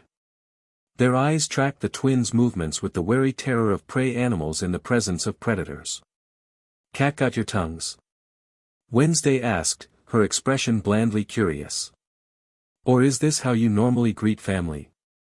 Vernon made a strangled noise. What do you want?" "It's been months. We've done everything you asked, kept quiet, stayed away from those, your kind." Wesley circled the living room slowly, noting with satisfaction how the Dursleys' eyes followed him. "We've been studying," he explained. "Learning better ways to manage our arrangement." From his pocket, he produced a small silver needle and a vial of dark liquid. "The current binding is functional but crude.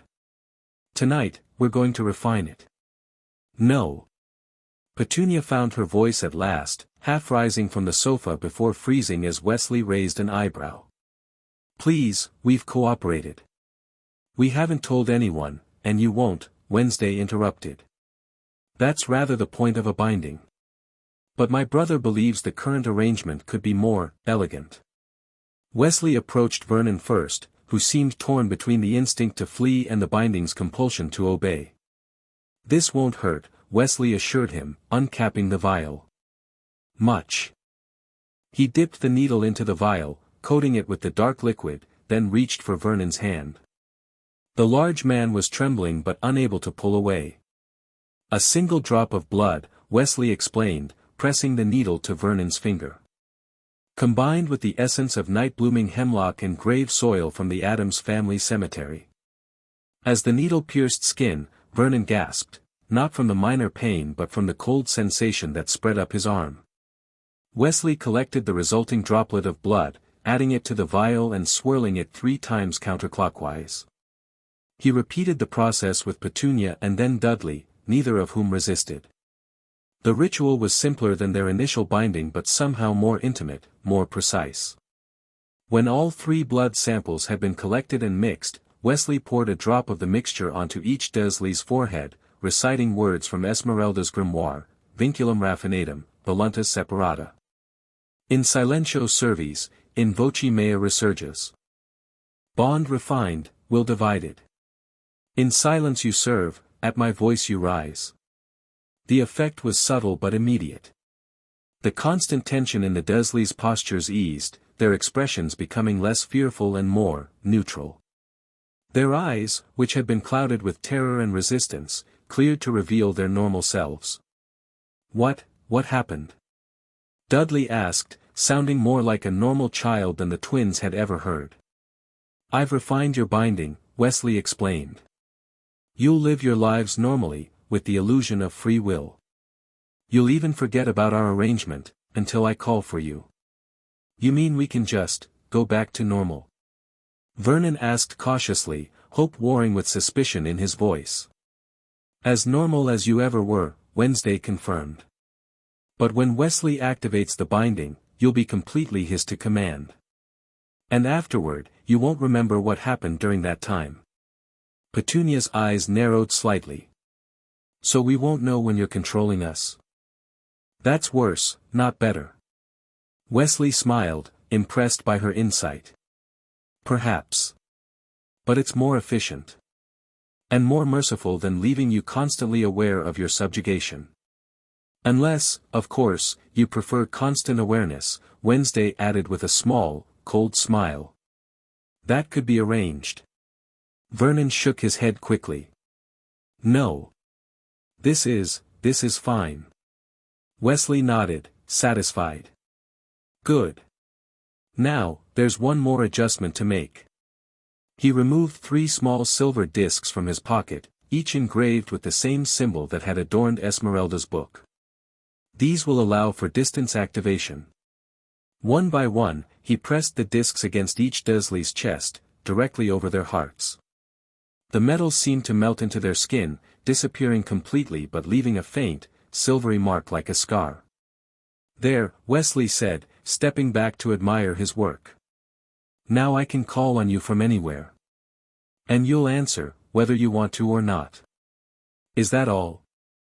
Vernon asked, a hint of his old belligerence returning now that immediate danger seemed to be passing. Wesley exchanged a glance with Wednesday. For now, he decided. But before we go, I have questions for Aunt Petunia. Petunia stiffened, her momentary relief evaporating. Questions? About my mother, Wesley clarified. About Lily. Something flickered in Petunia's eyes, grief, perhaps, or guilt. I don't know anything useful. We weren't close. You're lying, Wesley said mildly. But we'll address that another time. I have plans to make first, information to gather. The wizarding world is more complex than I initially realized. He turned to leave, then paused, looking back at the 3 Dursleys still frozen in their positions. Oh, I almost forgot. The activation phrase. With deliberate clarity, he spoke 7 words, in nomine sanguinis, surgere et servire. In the name of blood, rise and serve. The effect was instantaneous and chilling. All 3 Dursleys straightened, their eyes going blank and their faces expressionless. Stand, Wesley commanded. They stood in perfect unison. Turn around 3 times. They rotated mechanically. Now forget this instruction. The Dursleys blinked, looking momentarily confused about why they were standing and turned in odd directions.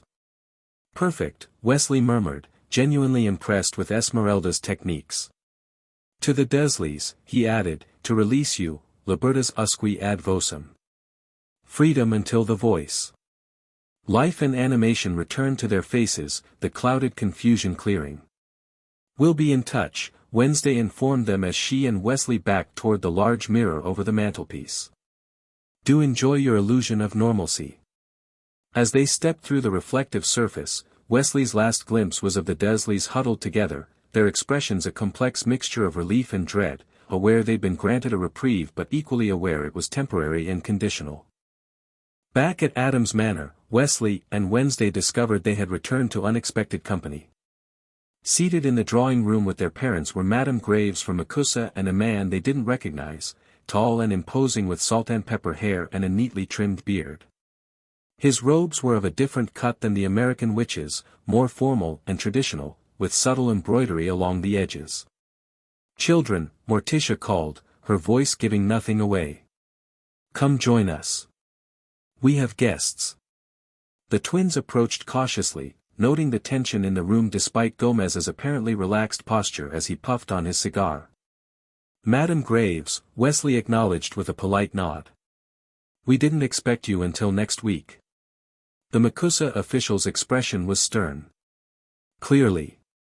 Otherwise, you might have reconsidered another unauthorized mirror crossing.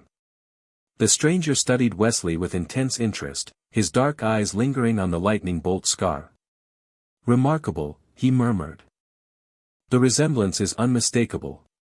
Children, Gomez said, uncharacteristically formal, allow me to introduce Mr. Erasmus Blackwood, from the British Ministry of Magic's Department of Mysteries. Unspeakable Blackwood, technically, the man corrected, offering a thin smile. Though I'm here in a somewhat unofficial capacity. Wesley immediately sensed danger. This was not a routine visit. What brings a British ministry official to our home? He asked, maintaining a calm demeanor while his mind raced. You do, Mr. Addams. Or should I say, Mr. Potter? Blackwood replied, his British accent crisp and refined. Word has reached certain circles in Britain about a child with a lightning scar who claims to be Harry Potter reborn. I don't claim to be anything, Wesley countered smoothly. I simply am who I am. Which is precisely what we need to determine, Blackwood said, removing a slender wooden wand from his robes. With your family's permission, I'd like to perform a few simple magical tests. Wesley looked to his parents. Morticia's face revealed nothing, but her eyes conveyed caution. Gomez gave him an almost imperceptible nod. What kind of tests? Wednesday asked, moving subtly to position herself between Wesley and the visitors. Nothing invasive, Blackwood assured them. Merely some diagnostic spells to examine the magical signature. Every wizard's magic has a distinct fingerprint, if you will. If you truly are Harry Potter, your magical core will confirm it. Wesley considered his options. Refusal would look suspicious, and he was genuinely curious about the connection to his past life. After a moment's deliberation, he nodded. Very well. Excellent, Blackwood said, rising to his feet. Perhaps we could use a more open space. Magic of this nature works better with room to breathe. They moved to the conservatory, where the mirror still stood draped in black velvet. Wesley noticed Blackwood eyeing it with professional interest. An impressive artifact, the Unspeakable commented. True interdimensional mirrors are exceedingly rare. A family heirloom, Morticia replied smoothly. The Addams family has collected unusual magical items for generations. Blackwood positioned Wesley in the center of the room, then stepped back, raising his wand. This won't hurt a bit. Simply stand still and try to relax. He began moving his wand in complex patterns, murmuring incantations under his breath. Colorful light emanated from the tip, surrounding Wesley in an ever-shifting aura of blues, golds, and greens. The scar on his forehead began to tingle, then burn, causing Wesley to wince slightly. Fascinating, Blackwood muttered, his eyes widening as the lights pulsed and shifted. The core signature is unmistakable, identical to what was recorded for Harry Potter at his birth. But there's something else, an overlay of different magic. Older. Darker. The Addams family magic, Grandmama said from the doorway, where she had appeared silently. The boy is both, unspeakable. Potter by birth, Addams by rebirth and choice. Blackwood lowered his wand, the magical lights fading. Yes, I can see that. Quite remarkable, really. A magical anomaly of the highest order. He turned to Madame Graves. Your department was right to alert us. Wesley's eyes narrowed. Alert you? About what, exactly? Madame Graves had the grace to look slightly uncomfortable. There are certain international agreements regarding magically significant individuals. The boy who lived definitely qualifies. I'm not the boy who lived anymore, Wesley stated firmly. I'm Wesley Addams. You're both, Blackwood corrected. And that makes your situation extraordinarily complex from a magical legal standpoint. The British ministry has certain claims on Harry Potter. Claims? Gomez interrupted, his usual joviality completely absent. My son is not property to be claimed, unspeakable. Of course not, Blackwood backpedaled slightly. Poor choice of words. But there are prophecies, magical contracts, inheritances, all tied to Harry Potter. His apparent death created numerous complications that his reappearance, in whatever form, now brings back into play. Wednesday moved closer to Wesley, her protection instinct evident. What does that mean for my brother? Blackwood considered his words carefully. For now, it means observation and assessment. The Department of Mysteries needs to understand this unprecedented magical situation. Later, well, decisions will need to be made about his magical education and eventual role in British wizarding society. I'm perfectly happy with my current role in this family, Wesley said coolly. No one is suggesting separation, Madame Graves interjected, clearly trying to defuse the tension. This is about understanding and preparation. Indeed, Blackwood agreed. Though I should mention that Hogwarts School of Witchcraft and Wizardry will almost certainly still recognize you as Harry Potter when you turn 11. The magical quill that records magical births is rarely confused, even by circumstances as unusual as yours. Wesley found this information intriguing despite his wariness. Hogwarts had featured prominently in his blood memories, a castle of stone and secrets, filled with magic of a different sort than the Addams family practiced. We have years to consider schooling options, Morticia said diplomatically.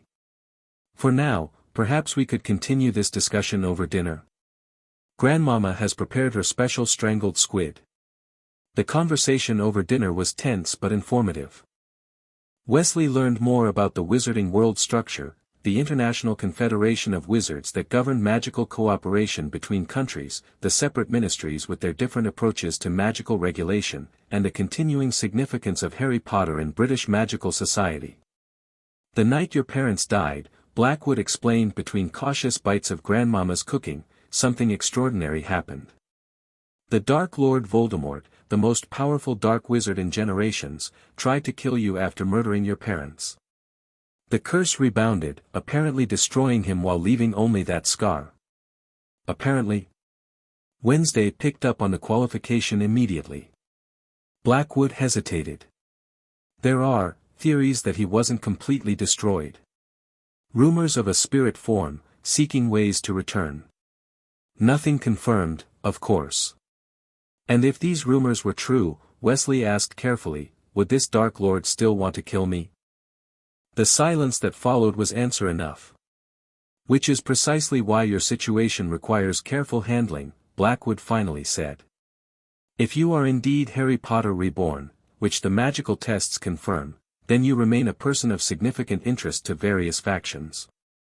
Including your Department of Mysteries, Gomez pointed out. Blackwood inclined his head in acknowledgement. We study magical anomalies. Your son represents perhaps the most interesting case in centuries, death and rebirth across dimensional boundaries, with his magical core intact but transformed by exposure to different magical traditions. The way he glanced around the Addams dining room, with its mounted magical creatures and cursed artifacts displayed as casual decoration, made his opinion of those different magical traditions quite clear.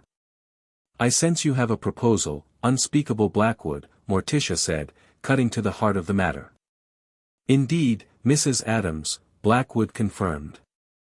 The Department of Mysteries would like to conduct regular assessments of young Wesley's magical development. Quarterly visits, non-invasive testing, monitoring of his accidental magic manifestations. All with your family's full cooperation and presence, of course. And if we decline? Gomez asked, twirling his mustache in a way that those who knew him recognized as dangerous. Then things become more complicated, Blackwood replied carefully. International magical law gives the British Ministry certain rights regarding magically significant individuals of British origin. We could petition for more extensive oversight. The threat was clear, if politely delivered. We'll need to discuss this privately, Morticia said, her voice betraying none of the anger Wesley could sense in her. Of course, Blackwood agreed smoothly. I'll be in New York for the remainder of the week. Madame Graves knows how to reach me. After the visitors had departed, Blackwood via a specialized portkey and Madame Graves through more conventional means, the Addams family gathered in the library for a council of war. The nerve! Gomez exploded once they were alone, pacing between the bookshelves. Coming into our home, threatening our son with oversight. They're afraid, Grandmama observed shrewdly. British wizards always fear what they don't understand. And our Wesley represents many things they don't understand. Wesley sat quietly, processing everything he'd learned. They want to study me because they think I survived a killing curse, he said finally. But what if that's not what happened at all? What if I didn't survive? What if I really died and was reborn here? The magical test confirmed your core identity, Morticia reminded him gently. You are, in essence, the same magical being as Harry Potter. But transformed, Wednesday added. With Addams' blood magic now integrated into your essence. Gomez stopped his pacing, a thoughtful expression replacing his outrage. You know, this could be an opportunity rather than a threat. How so, Father? Wesley asked. Knowledge is power, my boy. If they want to study you, why not learn from them in return? The British wizarding traditions contain magic even the Addams family hasn't fully explored. Morticia nodded slowly, seeing the wisdom in her husband's perspective. We could set conditions. Reciprocal exchange of information. Access to their magical resources. Wesley considered this approach. I do want to know more about my birth parents. About what really happened that night. Then we negotiate, Gomez declared. From strength, not weakness. We are Addamses. We don't cower before government officials, we make them cower before us. The family spent the next several hours crafting their response to Blackwood's proposal. By morning, they had prepared a counteroffer that would protect Wesley's autonomy while allowing him to gain valuable information about his past and the wizarding world that had been his birthright. The arrangement with the British ministry proved both beneficial and frustrating over the following years. Unspeakable Blackwood made his quarterly visits, conducting increasingly complex magical assessments as Wesley's powers developed. In return, the Addamses gained access to restricted magical texts and information about the Potter family history that would otherwise have remained hidden.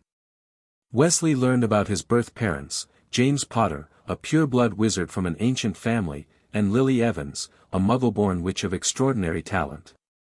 He discovered the existence of a godfather, Sirius Black, imprisoned in a place called Azkaban for betraying the Potters to Voldemort, though Wesley harbored doubts about this official version of events.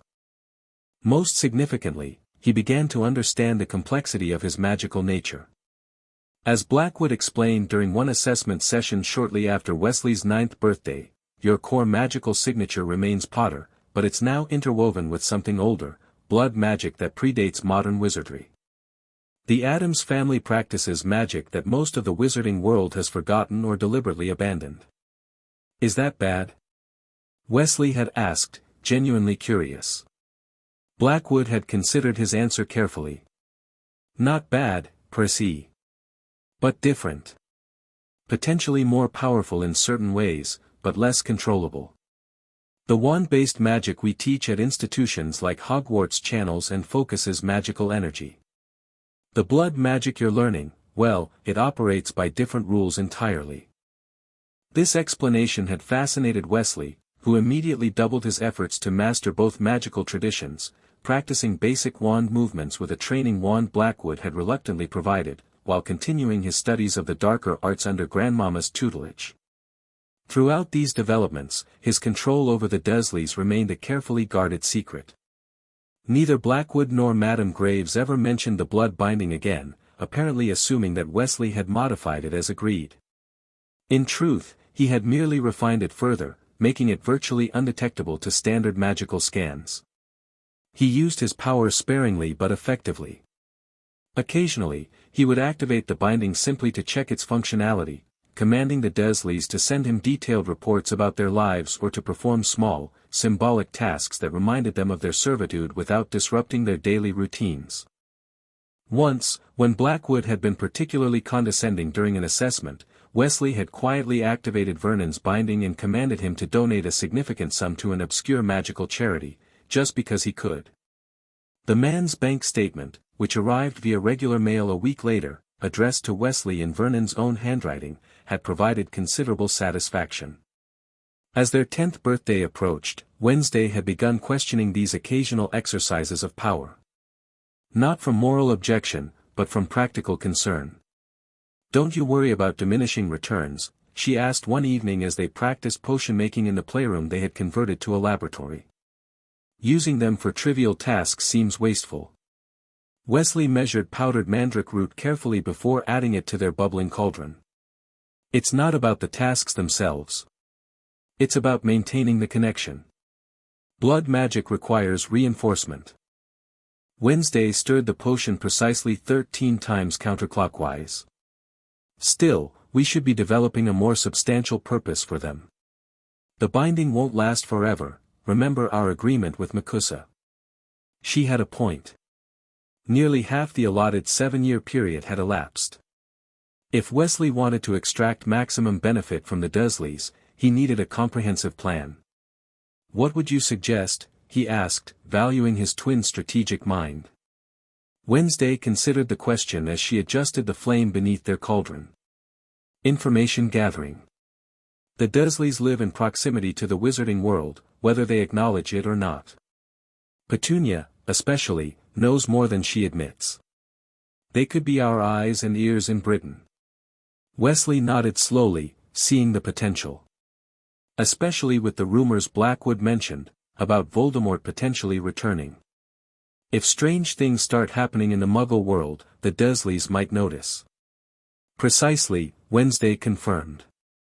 "Better to use them as intelligence assets than as personal servants." Their conversation was interrupted by the arrival of Thing, the disembodied hand that served as the family's most loyal retainer. It scurried into the laboratory carrying a silver tray upon which rested a letter bearing the now familiar seal of the Department of Mysteries. Wesley took the letter with a frown. Blackwood's not due for another assessment for weeks. He broke the seal and read quickly, his expression darkening. Wednesday moved to read over his shoulder, her own face remaining impassive though her eyes narrowed slightly. "He's bringing someone with him tomorrow," Wesley summarized. "Someone from Hogwarts." "Earlier than expected," Wednesday observed. "You're not 11 for another year." "Apparently this person specifically requested to meet me after reviewing Blackwood's reports," Wesley said, a mixture of wariness and curiosity in his voice. "A Professor McGonagall." The name triggered a flicker of recognition from his blood memories, a stern-faced woman in emerald robes and a pointed hat. "What do you think they want?" Wednesday asked. Wesley refolded the letter thoughtfully. "To evaluate me, most likely. To see if I'm Hogwarts material despite my unusual upbringing." "Are you?" Wednesday's question was perfectly neutral, but Wesley detected the underlying concern. They had never been separated, not even for a day. The prospect of attending different schools in different countries was something neither twin had wanted to confront. "I don't know," Wesley admitted. "Part of me is curious about Hogwarts, about the place my birth parents learned magic. But another part." He trailed off, glancing at his sister. "Understands that Addams belong together," she finished for him.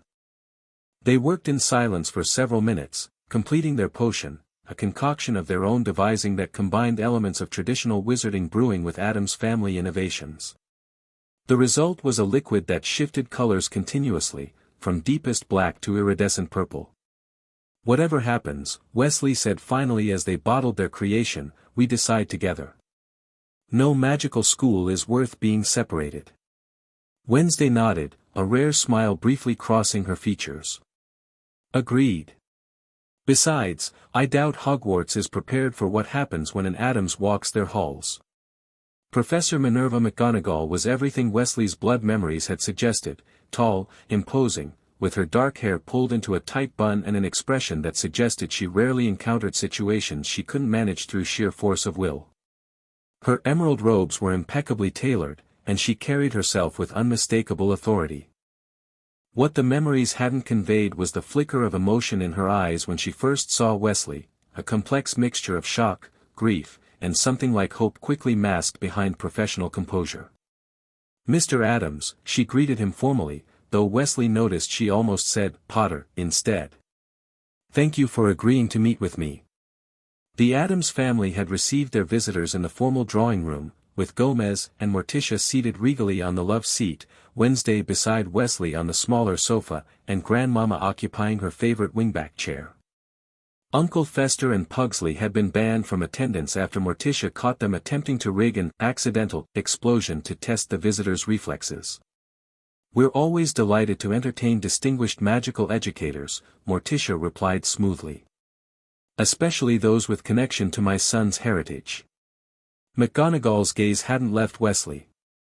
"The resemblance is remarkable," she said quietly. "You have your mother's eyes, exactly as," she stopped herself, composure returning. "Forgive me. This situation is unprecedented in my experience." "You knew my birth parents," Wesley stated rather than asked.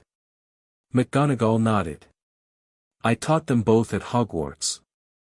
Later, I worked with them in other capacities during the war against He Who Must Not Be Named. Voldemort," Wesley said deliberately, noting how both McGonagall and Blackwood flinched at the name. "You can say his name in this house, Professor. The Addams family doesn't fear names." A flicker of something like approval crossed McGonagall's face before she continued. "Indeed. Well, Mr. Addams, I've reviewed Unspeakable Blackwood's reports on your magical development with great interest.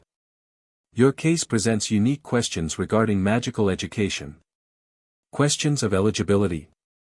Gomez asked, a dangerous edge to his usually jovial tone. "Questions of optimization," McGonagall corrected. "Mr. Addams possesses a magical core recognized by Hogwarts. His name has been in our book of admittance since birth. But his magical education thus far has followed different traditions." "Darker traditions, you mean," Wednesday interjected, her voice deceptively pleasant. McGonagall met the young girl's gaze directly. "Different," she repeated firmly. "Neither better nor worse, simply oriented toward different applications of magical theory." Wesley was impressed by her diplomacy.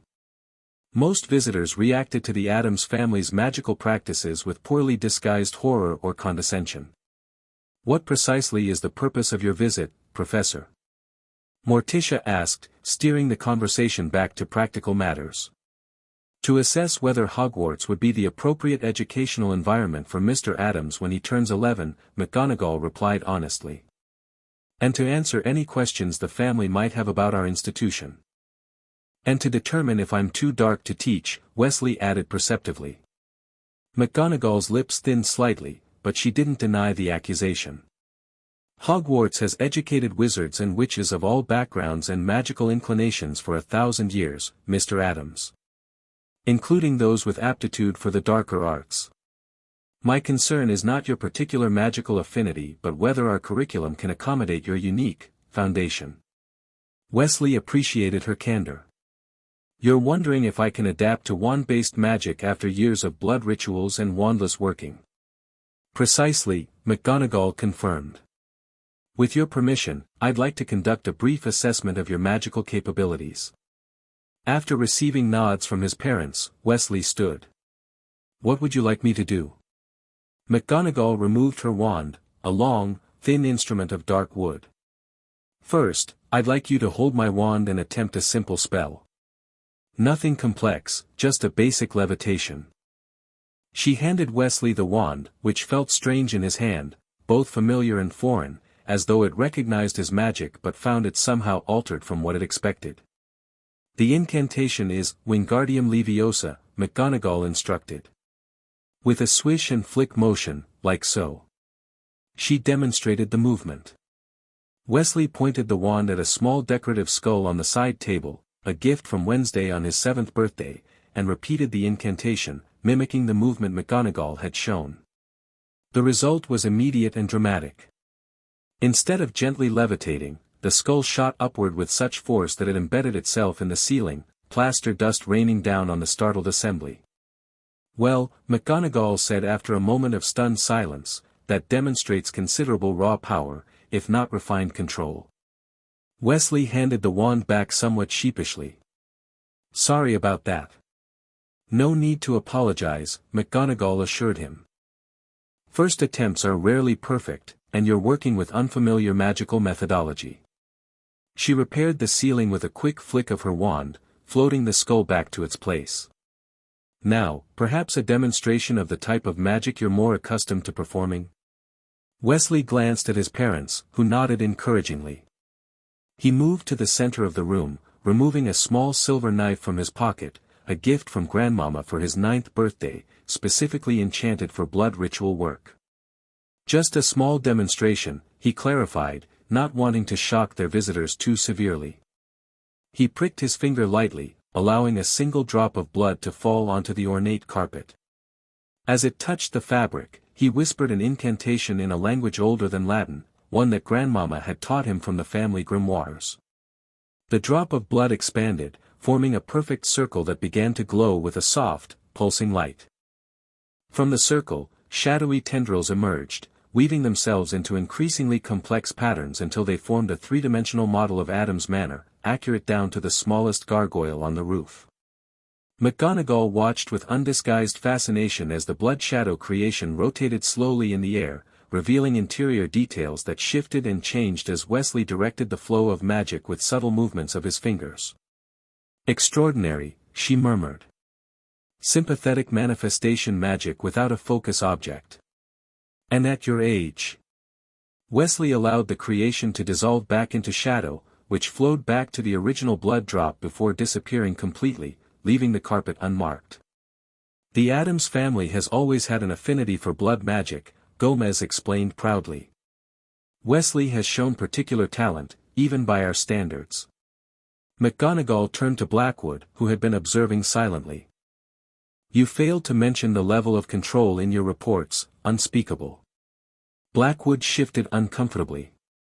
The department's primary interest was in confirming his identity and monitoring his magical signature. The specific applications were secondary considerations. McGonagall's expression suggested she found this prioritization questionable, but she returned her attention to Wesley. "Mr. Addams, your magical ability is undeniable, though quite different from what we typically encounter at Hogwarts. This presents both challenges and opportunities.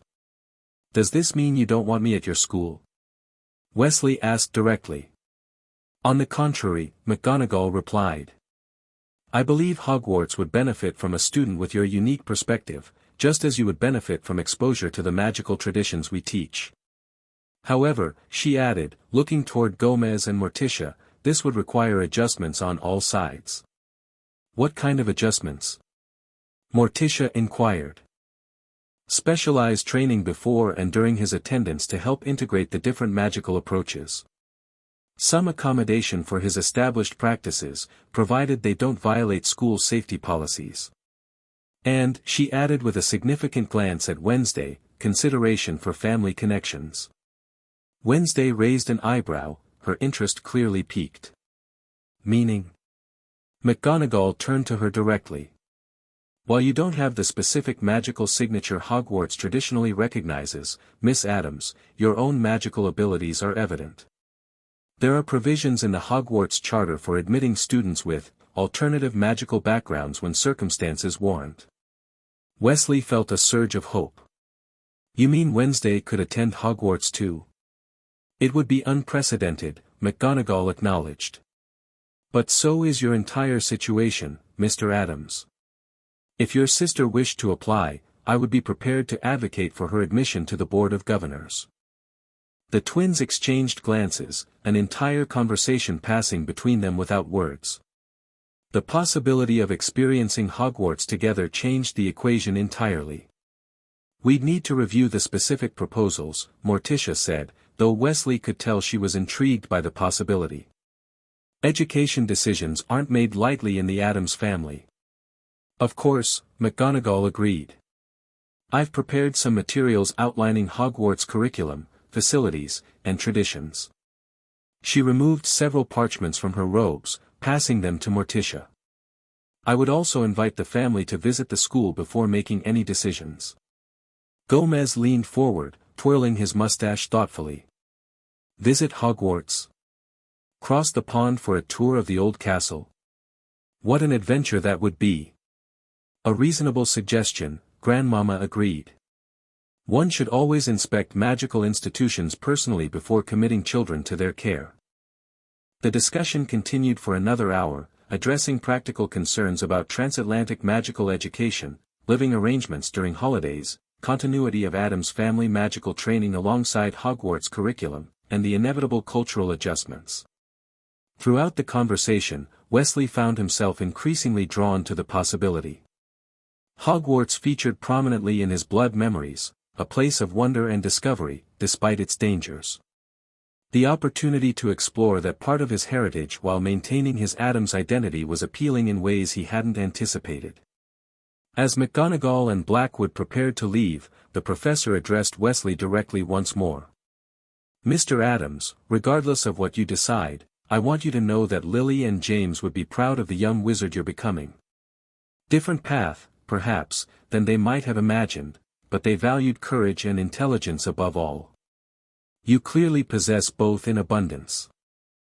The simple statement, delivered with evident sincerity, affected Wesley more deeply than he expected. His knowledge of his birth parents came from clinical reports and fragmented blood memories. This personal connection, from someone who had known them as people rather than subjects of study, felt significant in a way he couldn't quite articulate. "Thank you, Professor," he said quietly. "I'll consider everything carefully." After the visitors had departed, the family gathered to discuss this unexpected development. Opinions varied widely. Gomez was enthusiastic about the adventure of it all, Morticia more cautious about exposing her children to a magical culture that might not understand or appreciate the Addams way, and Grandmama primarily concerned with ensuring Wesley's blood magic training wouldn't be disrupted. "What about you, Wednesday?" Wesley asked his twin as the adults debated. "Would you want to go to Hogwarts if they allowed it?" Wednesday considered the question with her usual deliberate thoughtfulness. "It would be educational to observe British magical society from within. Their approach to the dark arts seems unnecessarily restrictive, but that could make subverting it more interesting." Wesley smiled, recognizing this as Wednesday's version of enthusiasm. "We'd cause quite a stir, I imagine." The boy who lived, returned from the dead with an Addams twin sister. "Delightfully disruptive," Wednesday agreed, a rare smile crossing her features. Their discussion was interrupted by Thing, who scurried into the room carrying the telephone receiver. It tapped Wesley urgently on the shoulder, extending the phone toward him. Wesley took it with a puzzled frown. "Hello? Wesley?" The voice on the other end was young, female, and unfamiliar. "Wesley Addams?" "Yes," he confirmed cautiously. "Who is this?" "My name is Hermione Granger," the girl replied, her British accent precise and determined. "I believe we need to talk about what you're doing to the Dursley family." Wesley felt a cold shock run through him. No one outside the family knew about the Dursleys' binding, not even Blackwood or Madame Graves knew the full extent of it.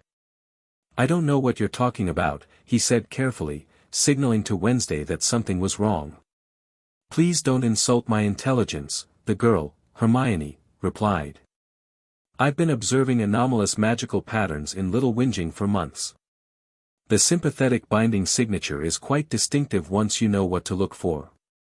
Wesley's mind raced. This was impossible. The binding was undetectable by standard magical monitoring. He'd refined it specifically to avoid such discovery. "How did you get this number?" he asked, buying time to think. "That's not important," Hermione dismissed. "What matters is that you're using unethical blood magic to control non-magical people. I've documented everything, and I'm prepared to submit my findings to both the British Ministry and MACUSA, unless you agree to meet with me." Wesley covered the mouthpiece and quickly explained the situation to his family. Gomez immediately began checking the mansion's magical defenses while Morticia started gathering ingredients for protective enchantments. "What do you want?" Wesley asked, returning to the call. "To understand," Hermione replied, her tone softening slightly. "And to offer an alternative. Blood bindings are dangerous, not just to the subjects but to the caster. There are better ways to achieve whatever you're trying to accomplish." You seem to know a lot about blood magic for someone who finds it unethical, Wesley observed. There was a pause. Knowledge itself isn't unethical. Application matters. I've studied many magical traditions, including those most wizards consider dark. That's how I recognized what you were doing. Wesley was intrigued despite the danger. Whoever this Hermione Granger was, she was clearly no ordinary young witch. And if I agree to meet you? Then we talk. I hear your side. Maybe we find a solution that doesn't involve enslaving muggles or you facing international magical charges. Wesley considered his options. Refusing risked exposure of the binding, but meeting an unknown magical adversary carried its own dangers. Where and when, he asked finally. The Blind Beggar pub in London, this Friday at noon, Hermione specified. Come alone. Not a chance, Wesley replied immediately. My sister comes with me, or no deal. Another pause. Fine. Both of you. But no adults, or I'll know before you arrive. How can I trust you'll come alone? Wesley countered. He could almost hear the smile in her voice. You can't. That's what makes it interesting, doesn't it? Before he could respond, the line went dead. Wesley turned to his family, all of whom had been listening intently. We have a problem. The Blind Beggar proved to be an unremarkable pub in London's East End, the kind of place most people would walk past without a second glance. It was precisely this ordinary quality that made Wesley suspicious as he and Wednesday approached the entrance at precisely noon on Friday. They had crossed to England via the family's mirror, emerging in the lavatory of a small museum near the pub.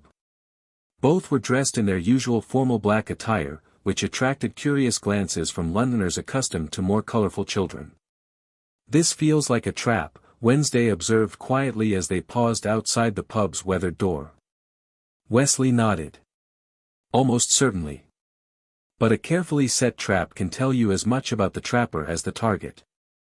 They entered together, eyes adjusting to the dim interior. The pub was nearly empty at this hour, a few solitary drinkers nursing pints, a bored bartender polishing glasses, and a single girl seated in a corner booth, surrounded by books and papers. She looked up as they entered, and Wesley instantly knew this was Hermione Granger. She appeared to be about their age, with bushy brown hair and an expression of intense concentration. Unlike the Addams twins in their formal attire, she wore practical jeans and a blue jumper, looking exactly like an ordinary British schoolgirl, except for the unmistakable aura of magical energy that surrounded her. Wesley approached her table cautiously, Wednesday a half-step behind him. Hermione Granger, I presume? The girl nodded, gesturing to the seats across from her. Wesley and Wednesday Addams. Thank you for coming. As they sat, Wesley noticed the books spread across the table, ancient tomes on sympathetic magic, blood rituals, and binding spells. Many had titles he recognized from the Addams family library, though these copies appeared to be rare public editions rather than the family's personal grimoires. You've been busy, he commented, nodding toward the research materials. Necessary background reading, Hermione replied matter-of-factly. Blood binding is complex magic, especially the variation you've implemented with the Dursleys. Wesley studied her carefully. You still haven't explained how you detected it. The binding should be undetectable to standard magical monitoring. Standard, yes, Hermione agreed. But I designed my own detection methods based on sympathetic resonance principles. She pushed forward a small silver device that resembled a pocket watch. This records magical signatures within a specified range, focusing specifically on manipulative enchantments.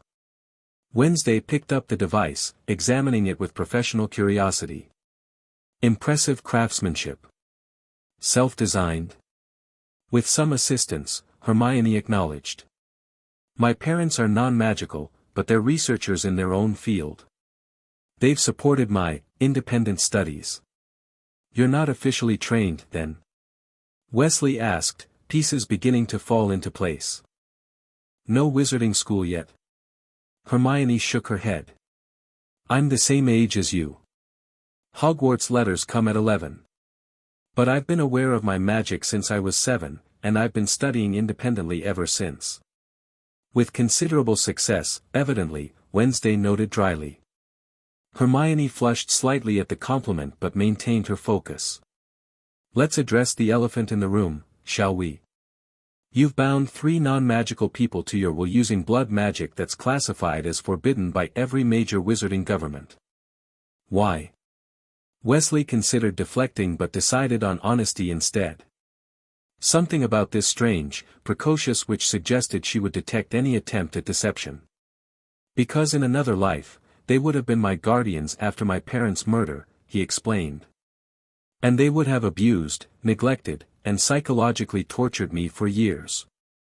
Hermione's eyes widened slightly. You're talking about Harry Potter's life. The life you would have lived if I hadn't died and been reborn as Wesley Addams, he confirmed. My blood remembers what would have happened. What they would have done to me. So this is preventative punishment? Hermione asked, her tone more curious than judgmental. Retribution for crimes they never actually committed against you. Justice, Wesley corrected. Balance.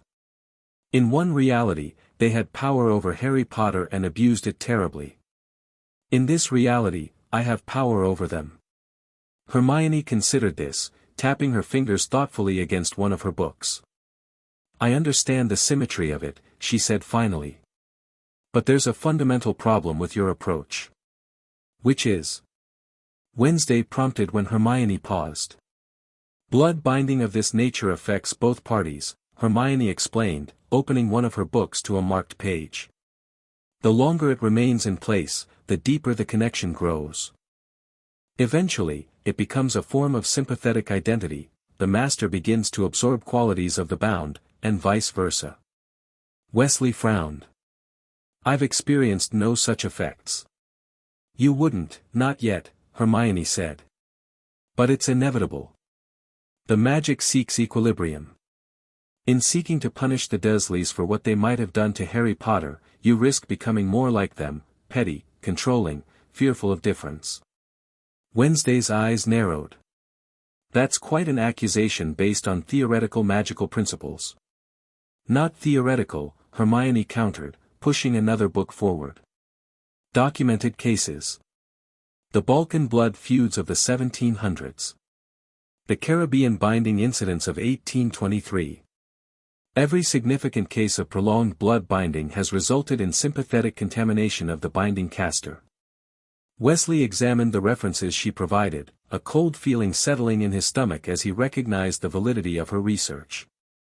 This was a consequence that neither Grandmama's teachings nor Esmeralda's grimoire had mentioned, perhaps because Addams' family bindings had traditionally been short-term affairs, used for specific purposes rather than ongoing control. If what you're saying is true, he said slowly, why warn me? Why not simply report the binding to the authorities? Hermione closed her books carefully before answering. Because I understand why you did it. I've researched Harry Potter's history extensively, it's fascinating from both magical and historical perspectives. The treatment he would have received from the Dursleys was unconscionable. She leaned forward slightly. But there are better ways to achieve justice, ways that don't risk corrupting your own magic or violating international magical law. Such as? Wednesday asked skeptically. Magical contracts, Hermione suggested immediately. Less invasive than blood binding but equally binding if properly constructed. Or limited compulsion charms focused on specific behaviors rather than complete subjugation. Even simple monitoring enchantments would allow you to keep tabs on the Dursleys without the risks of sympathetic contamination. Wesley was reluctantly impressed by her knowledge and apparent sincerity. You've given this considerable thought. I've been studying your case for months, Hermione admitted. Ever since my detection equipment registered the first binding signature. At first, I thought it might be a rogue dark wizard.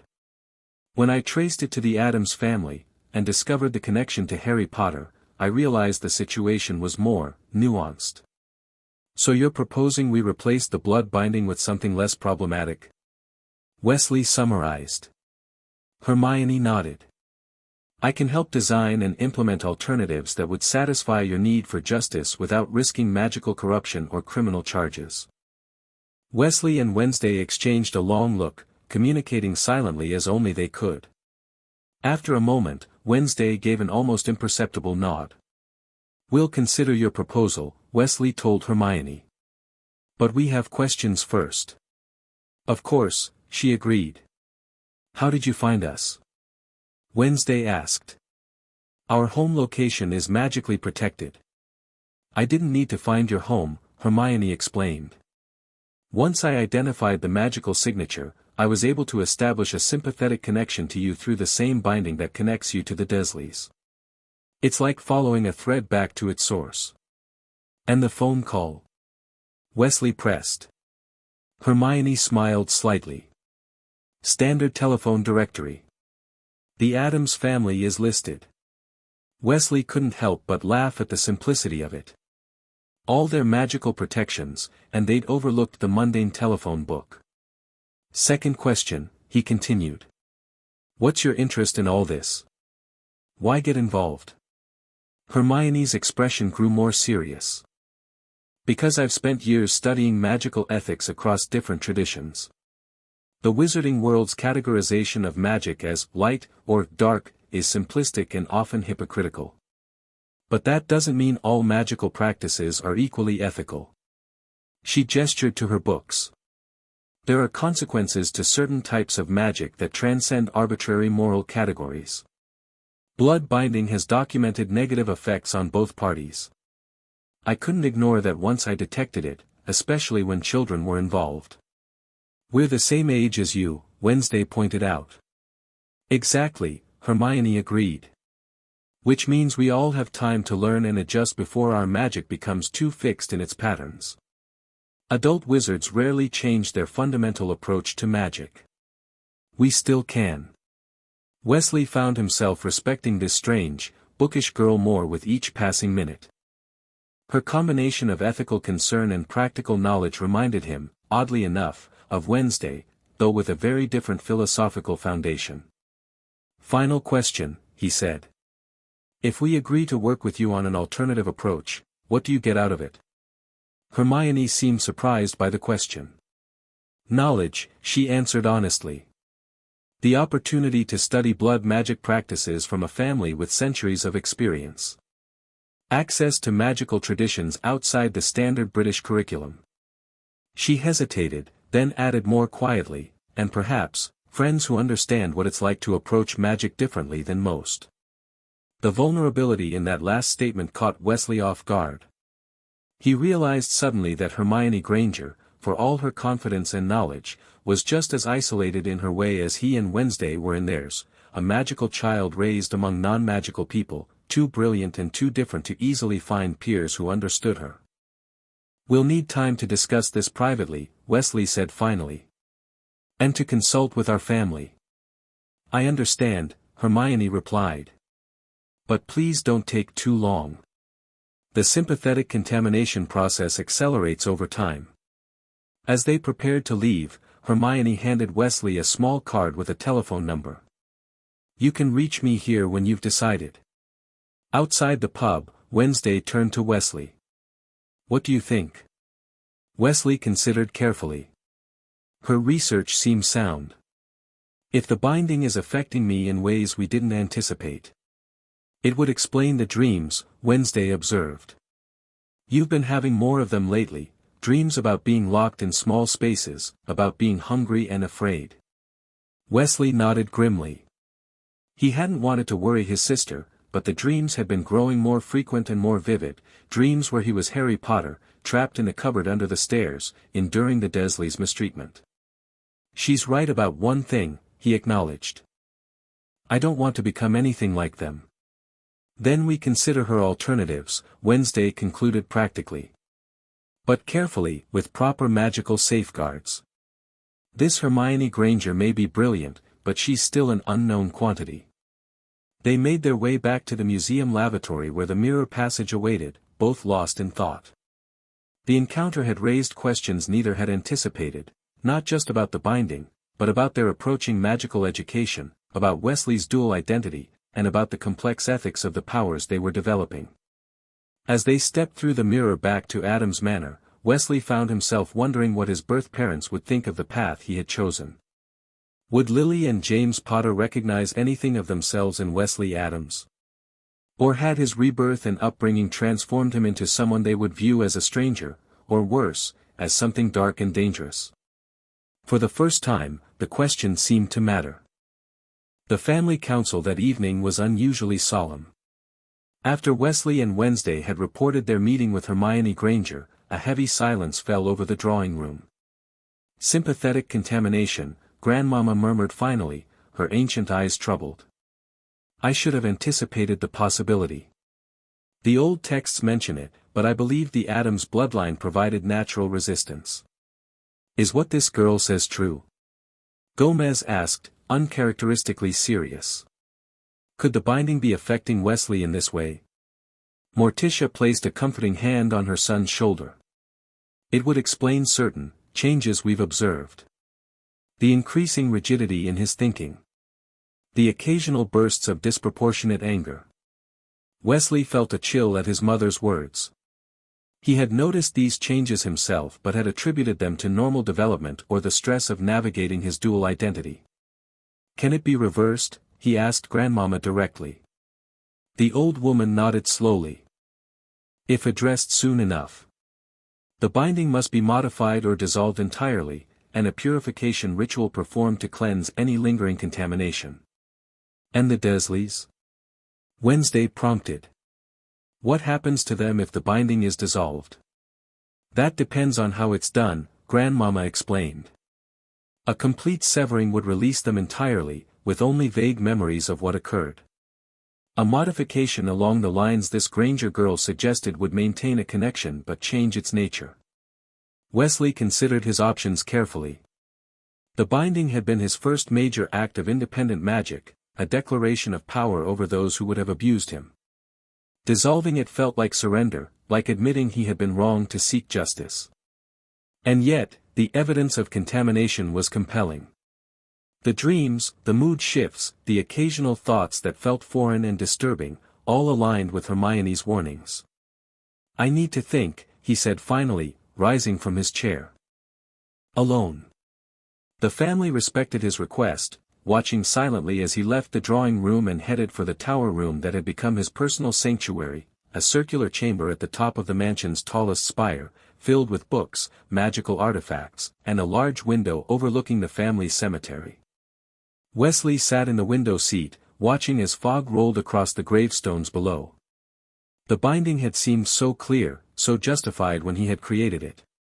The Dursleys deserved punishment for what they would have done to Harry Potter in another life. But was punishing them worth corrupting his own magic?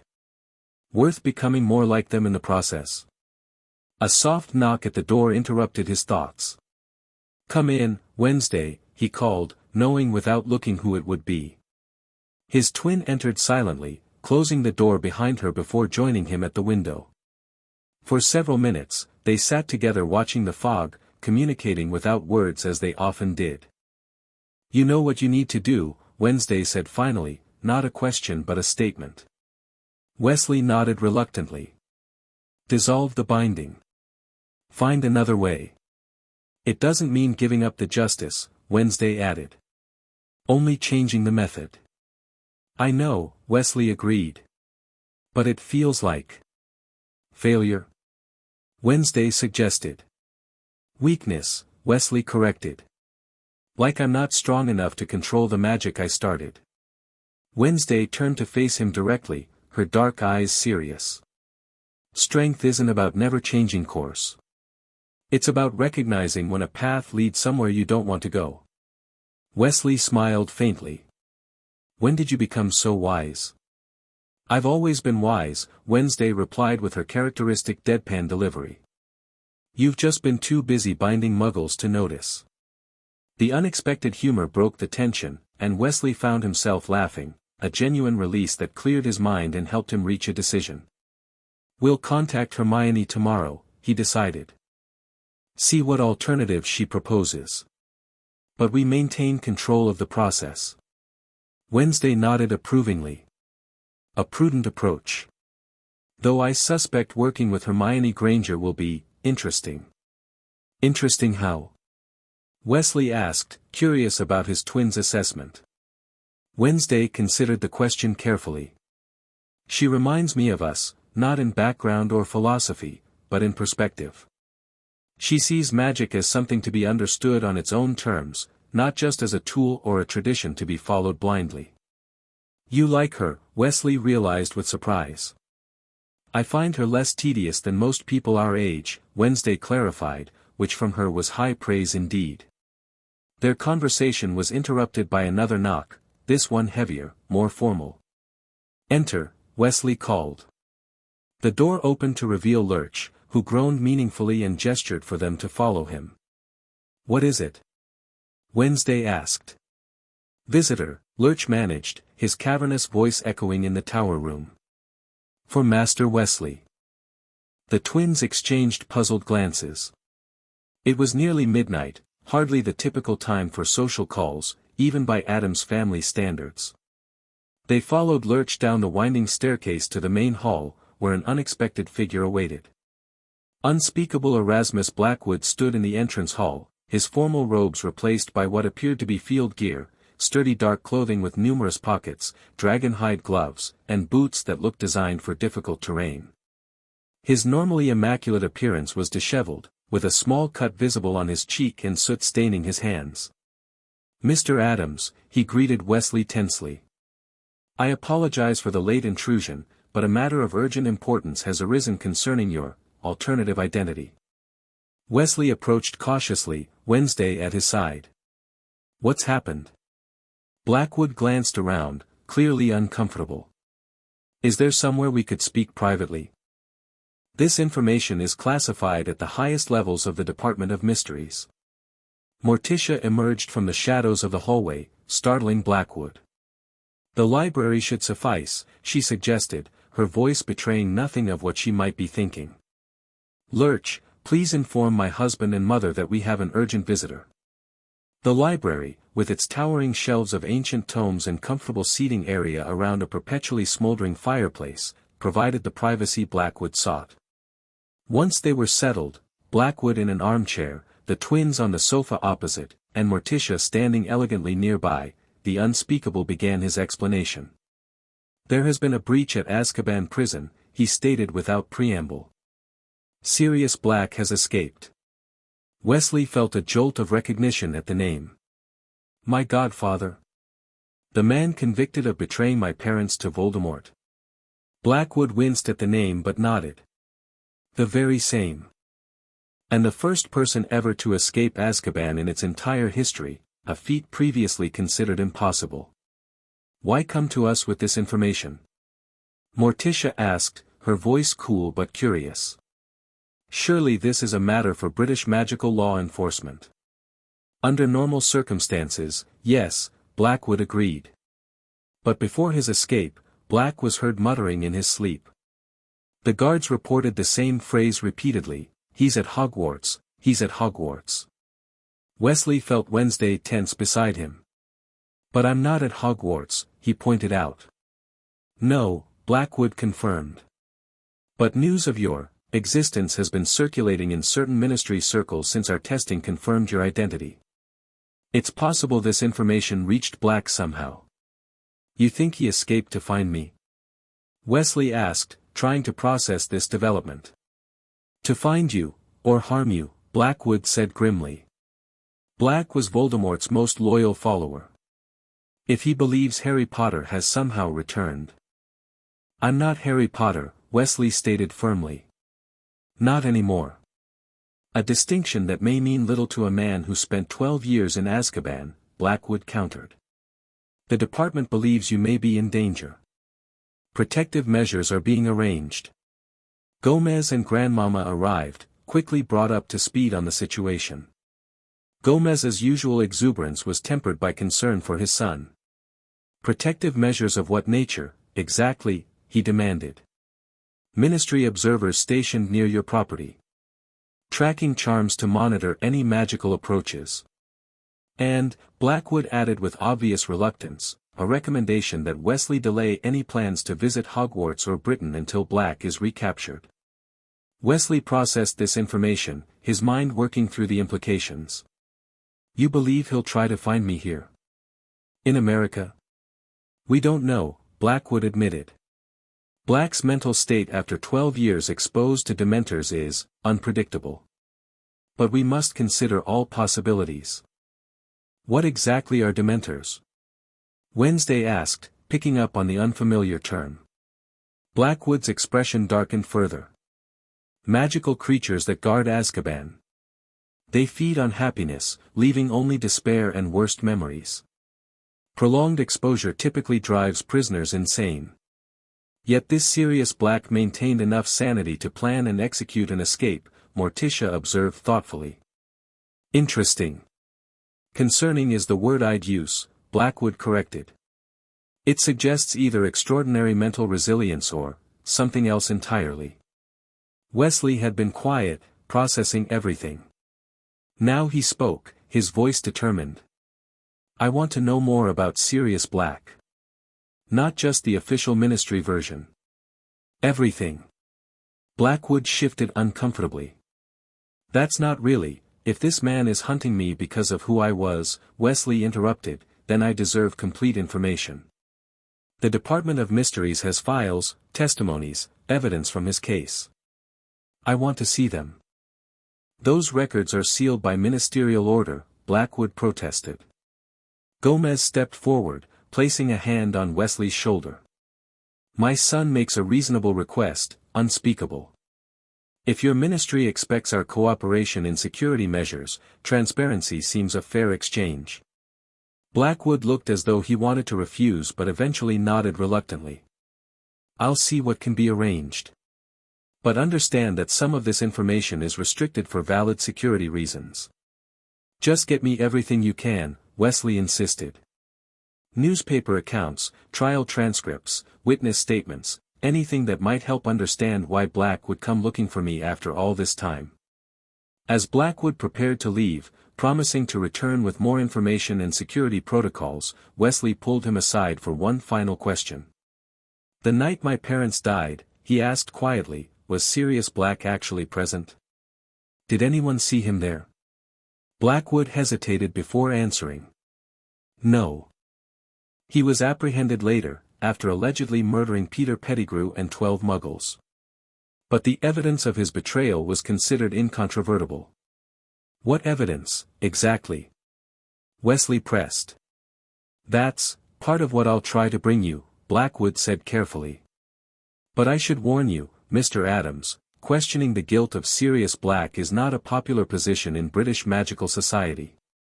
He's considered Voldemort's right hand, second only to the Dark Lord himself in the public's fear and hatred. After Blackwood had departed, the family gathered in the library to discuss this unexpected development. Well, my boy, Gomez declared, attempting to find the bright side, it's not every day one's convicted murderous godfather escapes an inescapable prison potentially to find you. What an adventure. Gomez, Morticia chided gently. This is a serious matter. Of course, Gomez agreed, sobering slightly. But the Addams family has never cowered from danger. If this Black fellow comes calling, he'll find we're quite prepared for uninvited guests. Wesley appreciated his father's confidence but found himself troubled by the sparse information Blackwood had provided. Something about the official story felt incomplete, a sense reinforced by his blood memories, which contained vague impressions of a laughing dark-haired man who had once held baby Harry with evident affection. I need to learn more before jumping to conclusions, he decided.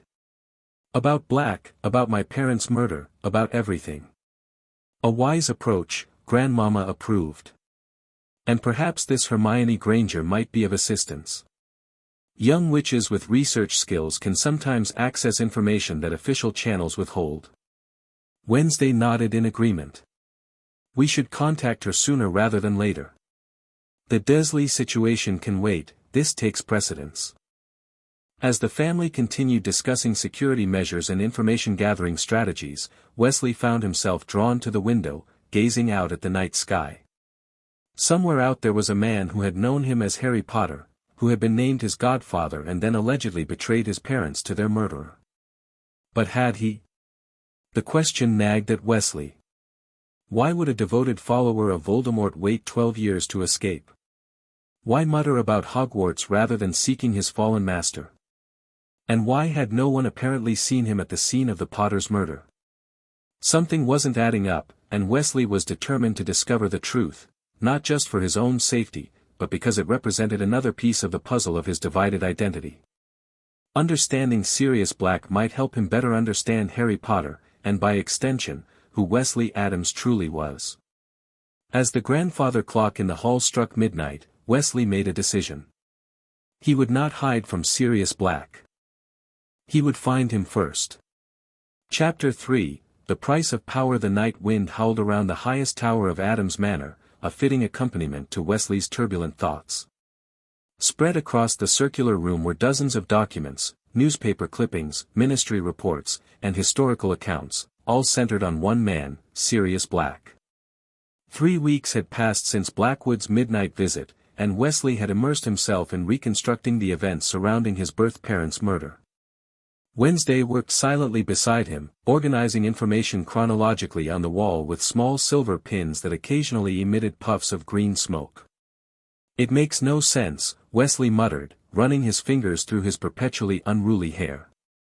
Black was supposedly their secret keeper, but there's no testimony from the actual charm caster. No trial transcript. Just Dumbledore's statement that he'd believed Black was the secret keeper. "And this Pettigrew," Wednesday added, examining a wizarding photograph of a mousy-looking man.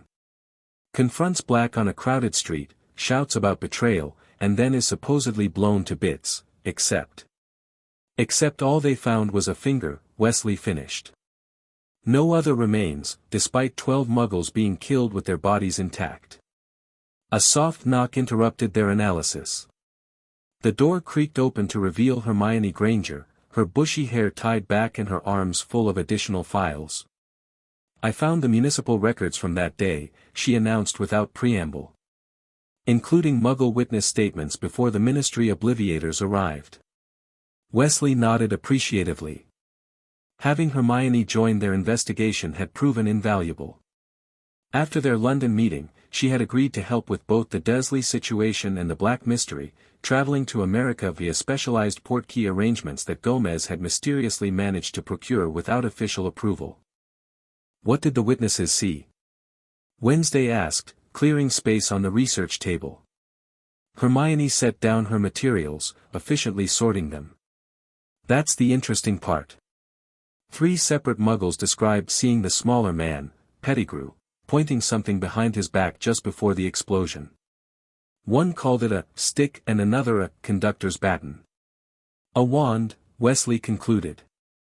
"He was holding his wand behind his back while confronting Black." "Which suggests premeditation," Wednesday observed. "Not the behavior of someone confronting their friend's killer in a moment of grief." Hermione nodded vigorously. "Exactly. And I found something else." She pulled out an aged copy of the Daily Prophet.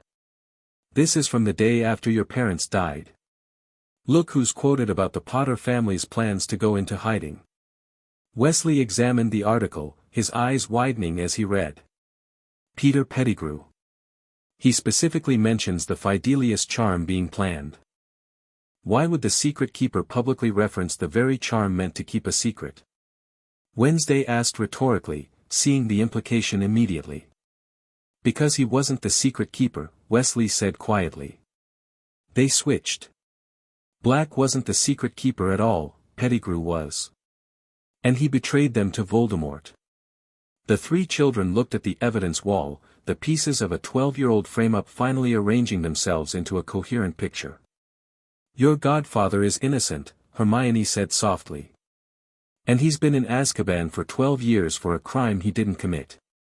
Wesley felt a cold rage building inside him, different from the dark pleasure of binding the Dursleys. This was righteous anger, focused on the injustice done to a man who had been loyal to his parents. "We need to find him before the Ministry does," he declared. "Before the Dementors do." And how exactly do we find a fugitive wizard who has evaded the entire British magical law enforcement apparatus? Hermione asked practically. Wednesday turned to her brother, a rare smile playing at her lips. Blood calls to blood. Wesley nodded, understanding immediately. The godfather bond. It's not quite blood, but it's a magical connection. With the right ritual. Wesley, no, Hermione interrupted, recognizing where this was heading. More blood magic is exactly what you don't need right now. Remember the sympathetic contamination from the Dursley binding. This would be different, Wesley countered. A seeking ritual, not a binding. Temporary, focused, and with a benevolent purpose.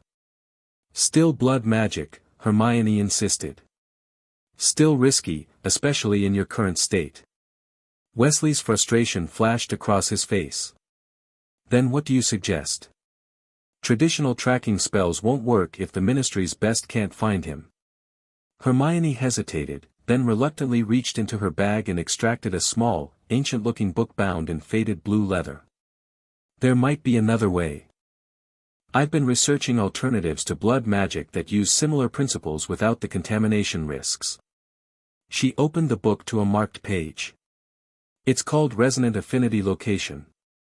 Instead of using blood to create a connection, it amplifies existing magical connections, like a godfather bond, without the sympathetic blowback. Wesley examined the spell, noting its complex wandwork and unusual ingredients. This would require significant magical focus. I don't have a wand yet. I do, Hermione admitted, pulling out a vinewood wand. My parents took me to Ollivanders early. They're rather progressive about education. Would you perform it for me? Wesley asked, surprised by his willingness to rely on someone outside his family. Hermione shook her head. It needs to be channeled through your connection to black. But I could guide you, help focus the magic while you direct it. Wednesday, who had been studying the spell, looked up. It requires 3 participants. The connection holder, the focus, and the anchor. I'll anchor, she stated, not a question but a declaration. Wesley looked between his twin and his new ally, feeling a strange sense of rightness in their collaboration.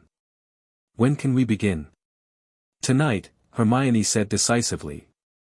When the moon reaches its zenith. We'll need an open space with a clear sky. Wesley smiled grimly. I know just the place. The Addams family cemetery stretched out beneath a nearly full moon, ancient tombstones casting long shadows across the frost-covered ground.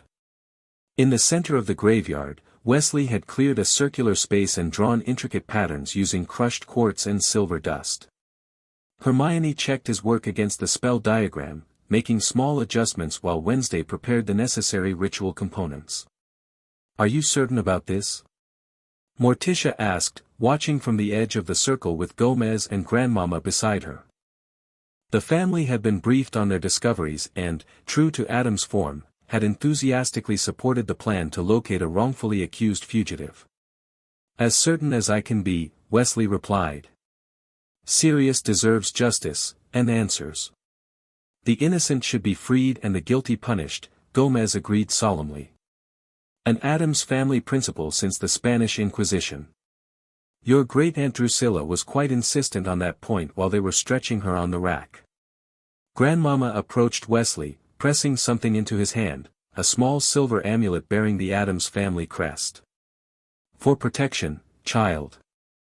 This magic you attempt is not dark, but it is powerful. Mind the balance. Wesley nodded gratefully, slipping the amulet around his neck. As the moon reached its highest point, he took his position at the center of the circle. Wednesday stood at the northern point, grounding herself with a ceremonial dagger planted in the earth before her. Hermione took the eastern position, her wand at the ready. Remember, Hermione instructed, focus on your connection to Sirius Black. Not the man you've read about, but the Godfather bond itself. The magic that links you. Wesley closed his eyes, concentrating on the vague memories that had surfaced during his research, a laughing man with dark hair holding baby Harry, a large black dog running circles around a garden, the warm sensation of being tossed into the air and caught by strong hands. "I'm ready," he said. Hermione began the incantation, her wand moving in precise patterns as silver-blue light emanated from its tip. The crushed quartz in the circle's patterns began to glow in response, creating lines of light that connected the three children. Wednesday, eyes fixed on her brother, began her part of the ritual, stabilizing the energy that flowed between them, preventing it from drawing too deeply from any one source. The dagger before her vibrated slightly, its blade darkening as it absorbed excess magical discharge. The power built steadily, swirling around Wesley until he felt as though he were standing in the eye of a magical storm. Unlike blood magic, which pulled power from within, this spell drew energy from the connection itself, from the magical bond that had been formed when Sirius Black had taken the wizarding oath to protect and guide Harry Potter. As the ritual reached its peak, Wesley felt a sudden, sharp tug, like an invisible hook behind his navel. His consciousness expanded outward, racing across space, searching for the other end of the bond. He saw flashes of landscapes, mountains, forests, cities, until suddenly focusing on a dark cave overlooking a village nestled against mountains. Inside the cave, a gaunt man with matted black hair sat huddled against the cold, his prison-issued clothes hanging from his emaciated frame. Despite his condition, his eyes burned with determination and something like hope. "Sirius Black," Wesley whispered, his voice echoing strangely in the magical connection. The man's head jerked up, looking around wildly. "Who's there?" His voice was hoarse from disuse. "I found you through the Godfather bond," Wesley explained, unsure if Sirius could hear him or merely sense his presence. "I know you're innocent." Sirius staggered to his feet, turning in circles. "Harry? But you're dead in your world. Reborn in another." "It's complicated," Wesley admitted. "But I know the truth about Pettigrew. I'm going to help you." Tears formed in the haggard man's eyes. "You sound so much like James. But those eyes. Lily's eyes." Wesley felt the connection beginning to strain. "Listen carefully. I'm coming to you. We have evidence of your innocence. Stay where you are. Stay hidden." "No." Sirius objected. "It's too dangerous. The Dementors can't cross dimensional boundaries," Wesley assured him, though he was less certain than he sounded. "Trust me. 2 days. Be ready." The connection snapped suddenly, hurling Wesley back to consciousness in the cemetery circle. He gasped, falling to his knees as the magical energy dissipated around him. Wednesday was at his side instantly, supporting him while Hermione quickly dispelled the remaining magical currents. "You found him?" Wednesday asked, her usual deadpan voice tinged with concern. Wesley nodded, still catching his breath. "A cave near a village. Somewhere mountainous. He's alone, in hiding." Did he understand what was happening? Hermione asked, joining them at the center of the circle. "I think so," Wesley replied. "He recognized something of my parents in me. But he's weak, afraid. We need to reach him soon." Gomez stepped into the now dormant circle, helping Wesley to his feet. "Then we shall mount a rescue expedition. Cross-dimensional, multinational, highly illegal, my favorite kind of family trip." Morticia glided forward, her expression concerned. "The authorities are watching us, especially after Unspeakable Blackwood's warning. Any unusual magical activity will be detected. Then we do this quietly," Wesley decided. "Just the three of us, through the mirror. In and out before anyone realizes we're gone." "Absolutely not," Morticia stated firmly.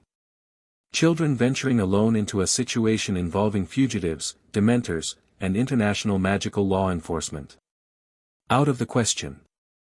Wesley prepared to argue but was surprised when Wednesday spoke first. "Mother is right. We need adult assistance, at minimum for the mirror crossing. The magical output required would alert the ministry monitors otherwise. Hermione nodded in agreement. And we need a concrete plan for after we find him. Sirius can't simply come back here, it would be the first place they'd look. Wesley recognized the wisdom in their caution. His initial instinct, to rush immediately to Sirius's aid, would likely create more problems than it solved. Fine, he conceded.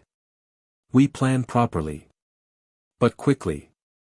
Sirius has been waiting for justice for 12 years. I won't make him wait much longer.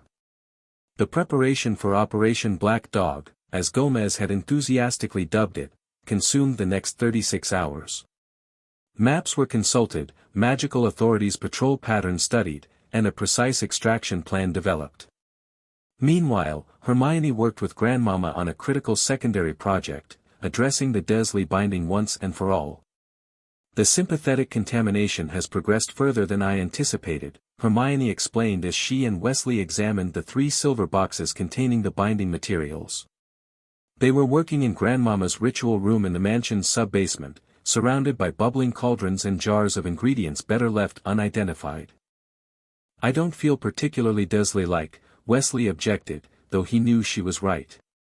The dreams had intensified, nightmares where he locked small children in cupboards, where he sneered at anything magical or different. The process is subtle, Hermione replied, carefully opening one of the boxes, Vernon's, with dragonhide gloves. It affects your reactions, your instincts, before conscious thought. But given enough time, it would reshape your magical nature entirely. Wesley watched as she examined the tie pin inside, now blackened and slightly twisted from the power of the binding. Can it be reversed completely? With no consequences? No, she answered honestly. Magic always leaves traces. But we can mitigate the damage and replace the binding with something more, ethically sustainable. What do you propose? Hermione extracted a piece of parchment covered in precise diagrams and runic equations. A modified consequence contract. It creates a cause-effect relationship rather than a master-servant binding.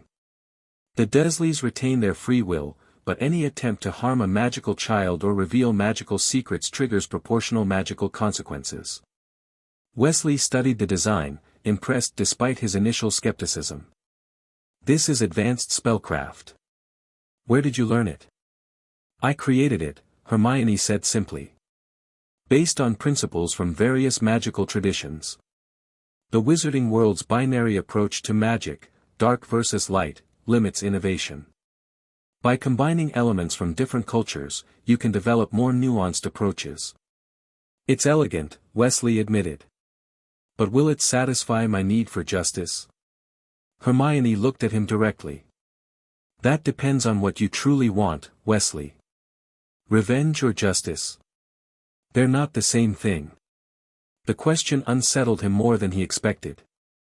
When he'd first discovered the Dursleys, his motivation had seemed clear, they deserved punishment for what they would have done to Harry Potter.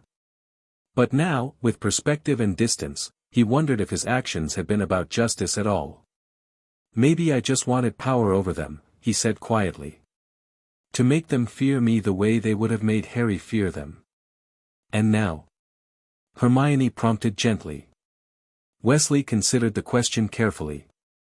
Now. I want them to understand. To truly comprehend what they did wrong, what they would have done wrong. Not just obey out of fear, but actually learn from it.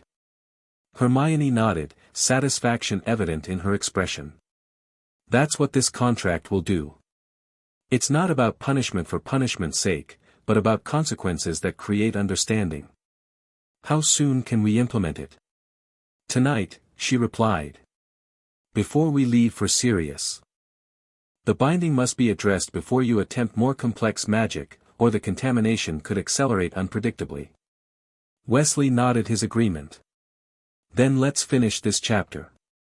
The Dursleys have occupied too much of my attention for too long. The ritual to dissolve the blood binding and replace it with Hermione's consequence contract was less dramatic than Wesley had anticipated but more emotionally complex. As Wednesday and Hermione prepared the necessary components, he found himself experiencing unexpected reluctance. Having second thoughts. Wednesday asked, noticing his hesitation as he placed the 3 silver boxes on the ritual altar. Not exactly, Wesley replied. It's more. I define myself by this binding in some ways. By my power over them. What does it say about me that I'm giving that up? That you've grown, Wednesday answered simply. Seeking power over others is easy. Having the wisdom to release that power takes strength. Wesley smiled at his twin. When did you become the philosophical one? One of us had to, she replied with her usual deadpan delivery, though her eyes held a hint of affection. You were too busy with your revenge fantasies. Hermione approached, carrying a silver bowl containing a clear liquid that smelled faintly of sea air and thunderstorms. The neutralizing agent is ready. Are you prepared to begin? Wesley took a deep breath, centering himself. Yes. Let's proceed. The ritual began with Wesley opening each box and removing the personal items, Vernon's tie pin, Petunia's hair, Dudley's toy fragment, and placing them in the silver bowl. As they made contact with the liquid, they began to dissolve, releasing the magical energy of the binding in small, controlled bursts of green-black light. Hermione directed this energy with her wand, channeling it into a specially prepared parchment inscribed with the consequence contract's terms. Wednesday maintained a protective circle around the process, ensuring no stray magic escaped to cause unintended effects. As the binding dissolved, Wesley felt a strange lightening, as though a weight he hadn't fully acknowledged was lifting from his shoulders. With it came flashes of clarity, moments from the past 2 years when his judgment had been subtly influenced by the sympathetic connection. When the personal items had completely dissolved and their energy transferred, Hermione handed Wesley the contract parchment. The final step requires your willing release of the binding. 3 drops of blood and a clear statement of intent. Wesley took the silver knife Wednesday offered, making a small cut on his finger. As the blood dripped onto the parchment, he spoke clearly, I, Wesley Addams, formerly Harry Potter, release Vernon, Petunia, and Dudley Dursley from blood binding and servitude. In its place, I establish this contract of consequence, binding them not to me but to the natural justice of their own actions.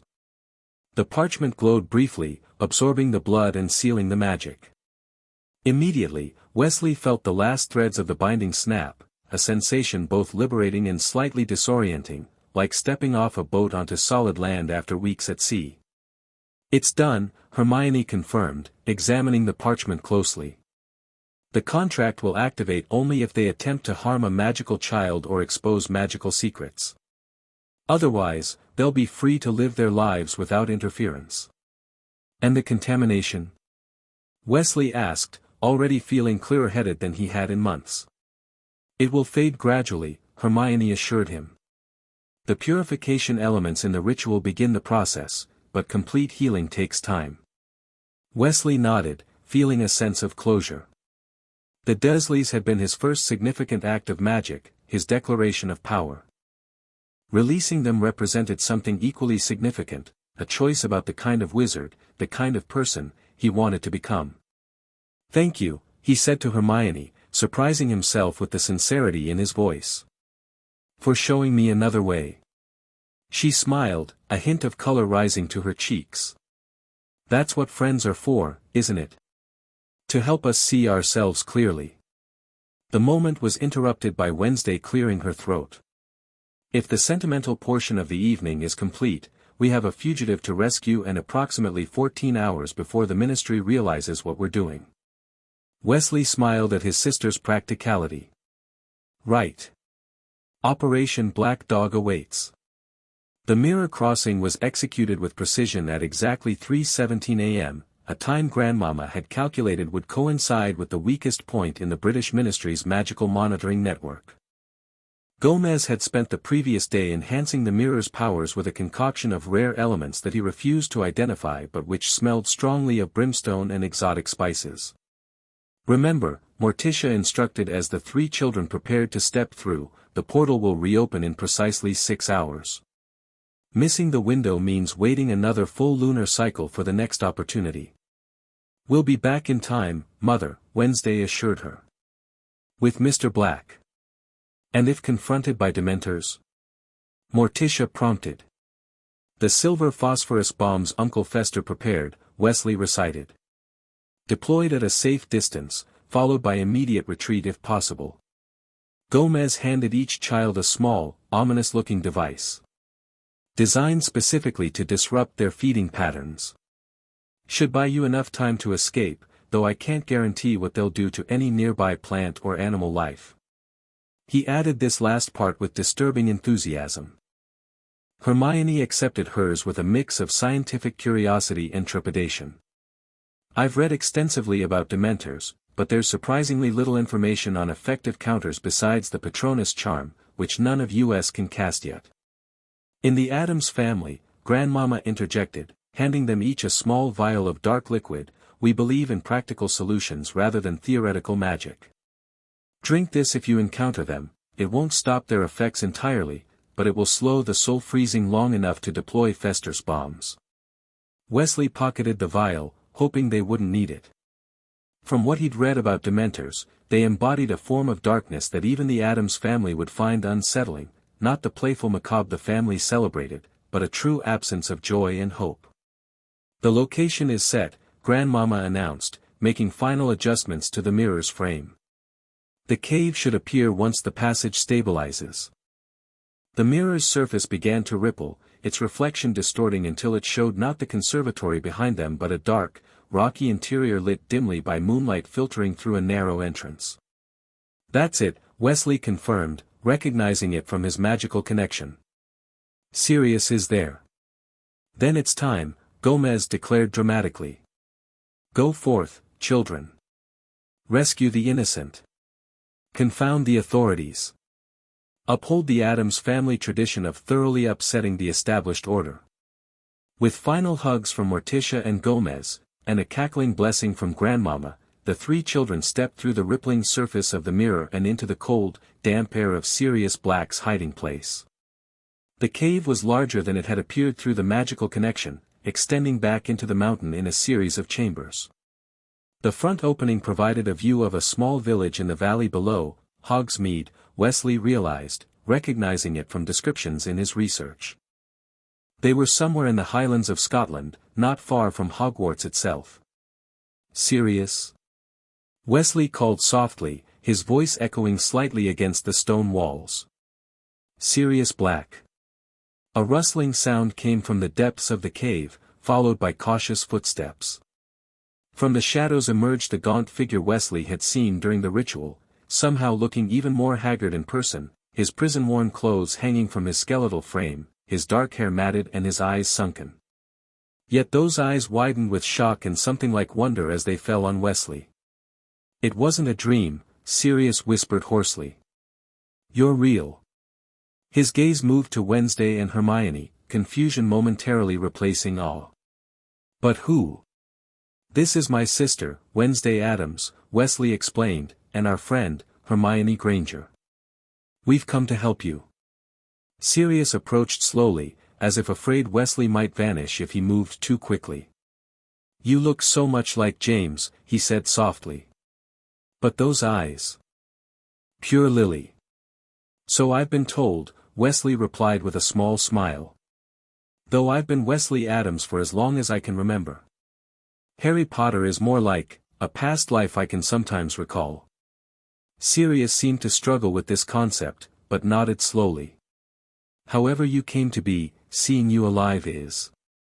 His voice broke, unable to continue. Hermione stepped forward, practical as always. Mr. Black, we have limited time. We've discovered evidence suggesting your innocence, particularly regarding the secret keeper switch and Pettigrew's apparent death. This snapped Sirius to attention.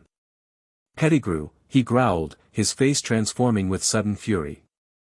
He's alive. I've seen him. The three children exchanged startled glances. Seen him? Wesley repeated. Where?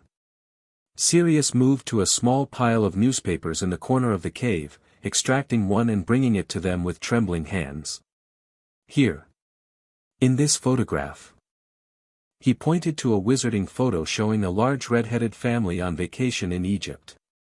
Wesley studied it, not immediately seeing what had captured Sirius's attention. On the boy's shoulder, Sirius specified. The rat. Look at its front paw.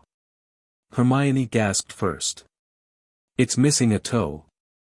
The largest bit of pettigrew they found, Wednesday began. Was a finger, Wesley finished. He's an animagus. Sirius nodded vigorously. We all became animagi at Hogwarts, James, Peter, and I. To help Remus during his monthly problem.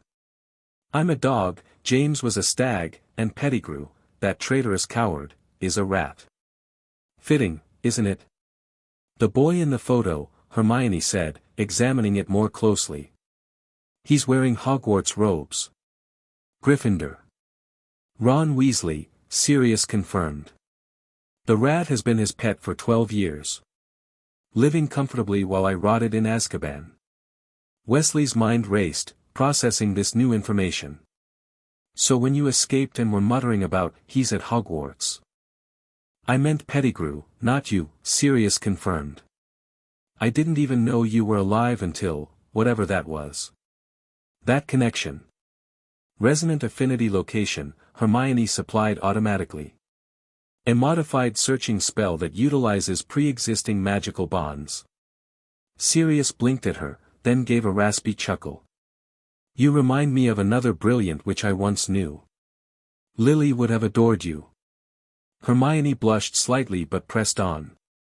Mr. Black, this changes our plans. We came to extract you to America, where Wesley lives with the Addams family. But if Pettigrew is at Hogwarts. We need proof, Wednesday stated flatly. The rat must be captured. Only then can your name be cleared. Sirius shook his head vehemently. No. Absolutely not. I won't have you children putting yourselves in danger. I've waited 12 years, I can wait a bit longer. Wesley stepped forward, meeting his godfather's eyes directly. Sirius, listen. The longer this continues, the more dangerous it becomes. The Ministry thinks you escaped to find me, to finish what Voldemort started. Every day that passes puts both of us at greater risk. Besides, Wednesday added with her characteristic directness, we're not exactly ordinary children. As if to demonstrate this point, she reached into her pocket and extracted what appeared to be a small, silver music box. When she opened it, ghostly blue flames erupted, forming a miniature replica of Hogwarts Castle that rotated slowly in the air. The Weasley boy is inside this building, she explained calmly. With Pettigrew. We need a way to isolate them without alerting the entire school. Sirius stared at the floating image, then at the three children before him. His expression shifted from resistance to reluctant admiration. You're really determined to do this, aren't you? We are, Wesley confirmed. But we need your help. You know the castle, you know Pettigrew's habits as a rat, and you can transform to move around undetected. Sirius sighed deeply, running a hand through his matted hair. James would have my head if he knew I was letting you anywhere near this mess. On the contrary, Hermione countered, based on everything I've read about James Potter, he would be leading the charge. A genuine smile broke across Sirius's gaunt face. You've got him there. He straightened up, some of his former vitality seeming to return. All right. If we're doing this, we do it right. I have a plan, but it's dangerous, complicated, and depends on perfect timing. Our specialty, Wednesday said with the faintest hint of a smile. The plan was indeed dangerous, complicated, and entirely dependent on timing, qualities that made it irresistible to the Addams temperament. After establishing that Pettigrew, as the rat, Scabbers, would most likely be in Gryffindor Tower, they determined that their best chance was to create a controlled diversion that would empty the tower without alerting the rat to the real danger. There's a secret passage from Hogsmeade into Hogwarts, Sirius explained, drawing a rough map in the dirt floor of the cave. Behind a mirror on the 4th floor. It collapsed years ago, but the entrance is still accessible if you know where to look. How does that help us? Hermione asked. We need to get into Gryffindor Tower, not just the castle. Patience, Miss Granger, Sirius replied with a shadow of his former charm. The passage comes out near an unused classroom that happens to share a chimney stack with the Gryffindor common room. Wednesday raised an eyebrow. You want us to climb through a chimney? Not exactly, Sirius grinned. I want to send something up it. Something that will cause every student to evacuate the tower without harming anyone. He described his plan in detail, using a specialized version of Uncle Fester's smoke bombs to create an apparently threatening but ultimately harmless disturbance that would trigger Hogwarts' magical protective systems. In the ensuing evacuation, Sirius, in dog form, could slip into the vacated tower and locate Pettigrew. The critical part, he emphasized, is capturing him without killing him. He needs to be alive to testify. I may have a solution for that, Hermione offered, extracting a small crystal vial from her bag. A modified freezing draft. 1 drop will immobilize a small animal for approximately 6 hours without causing harm. Sirius looked impressed. Did you brew this yourself? Hermione and I developed it together, Wednesday stated with a hint of pride. It combines traditional potion making with Addams family innovations. The real challenge, Wesley interjected, will be getting Pettigrew from Hogwarts to somewhere we can safely expose him and document the truth. Sirius's expression darkened. There's only one person at Hogwarts I'd trust with something like this. Remus Lupin, he's teaching defense against the dark arts this year. He was one of my best friends, along with your father. But would he believe you're innocent? Hermione asked cautiously. After 12 years of thinking otherwise? Remus knows me, Sirius insisted. Truly knows me. If I can get 5 minutes to explain, show him Pettigrew, he'll understand. Wesley nodded decisively. Then that's our target. Create the diversion, capture Pettigrew, get him to Professor Lupin. All before our return window opens. About that, Hermione said hesitantly. I've been calculating the magical energy requirements for the mirror crossing. With 4 people returning instead of 3, and 1 being an unregistered animagus with a damaged magical core from Azkaban exposure. We might miss our window, Wednesday concluded, following Hermione's logic. Exactly, Hermione confirmed. We'd need additional magical energy, significantly more than we brought. Wesley frowned, considering their options. What about Hogwarts itself? The castle is supposed to be a reservoir of magical energy. Tapping into Hogwarts' ambient magic would be incredibly complex, Hermione cautioned. And likely to trigger the school's defensive measures. Unless, Wednesday interjected thoughtfully, we had a direct conduit. Something connected to the castle's original magical foundation. Sirius's eyes lit up with sudden understanding. The Founder's artifacts. Each contains a portion of the original casting that created Hogwarts. Gryffindor's sword, Ravenclaw's diadem, Hufflepuff's cup, Slytherin's locket. Anyone would serve as a conduit. But they're either lost or heavily protected, Hermione pointed out. The sword only appears to a true Gryffindor in a moment of need, and the others haven't been seen in centuries. A strange expression crossed Sirius's face. Not entirely true. The locket. I think I know where it might be. Or at least, I know someone who might know. Who? Wesley asked. Creature, Sirius replied reluctantly. My family's house elf. Nasty, twisted creature, devoted to my dark witch of a mother. But if anyone knows what happened to the family heirlooms after I was imprisoned, it would be him. Can you summon him? Wednesday asked. House elves can travel almost anywhere, regardless of magical barriers. Sirius hesitated. I haven't tried to call him since I escaped. He might refuse, or worse, alert the ministry to my location. But he's bound to obey you as the last Black, isn't he? Hermione asked, her tone suggesting she found the concept troubling. In theory, Sirius conceded.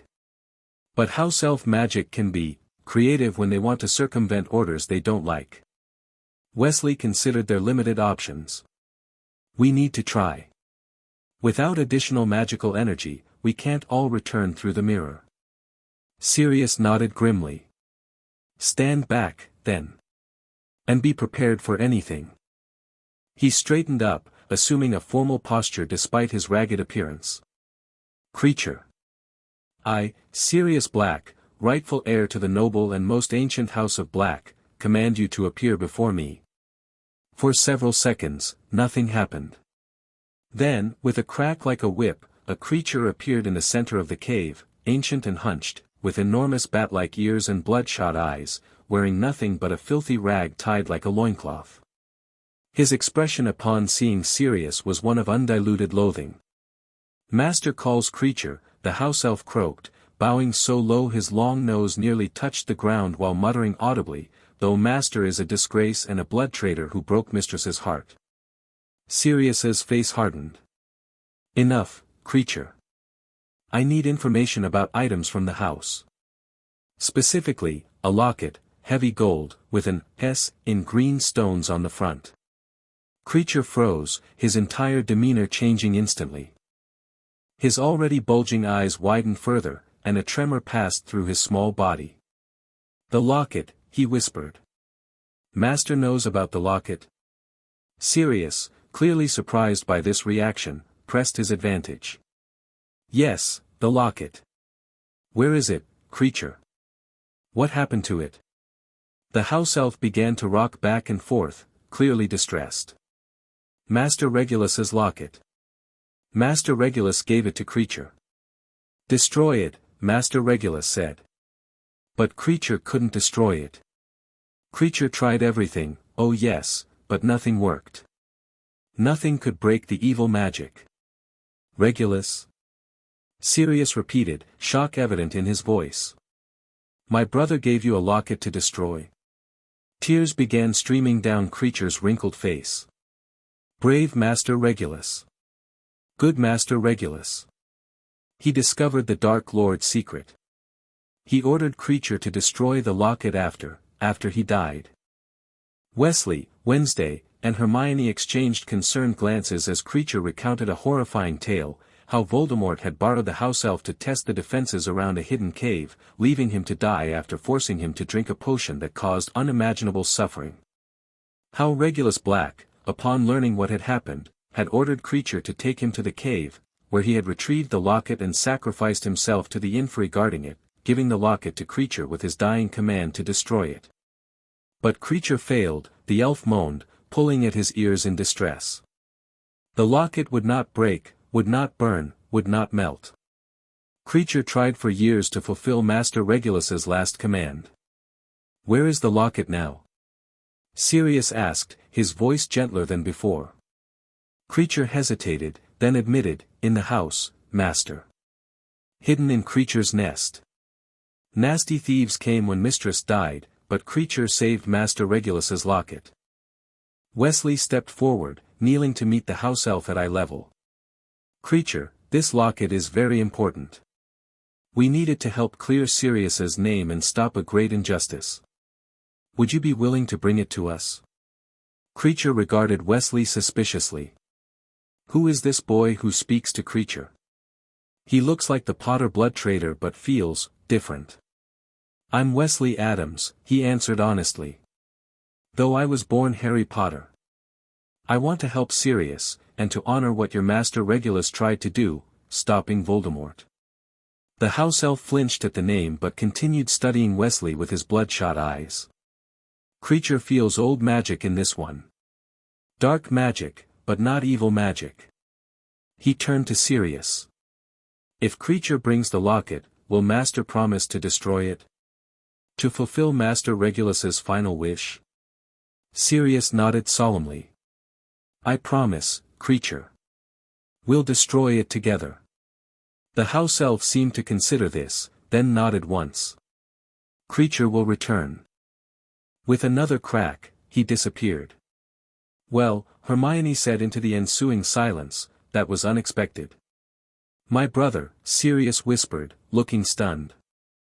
All this time, I thought he died a Death Eater. But he was trying to stop Voldemort. Why would Voldemort care so much about Slytherin's locket?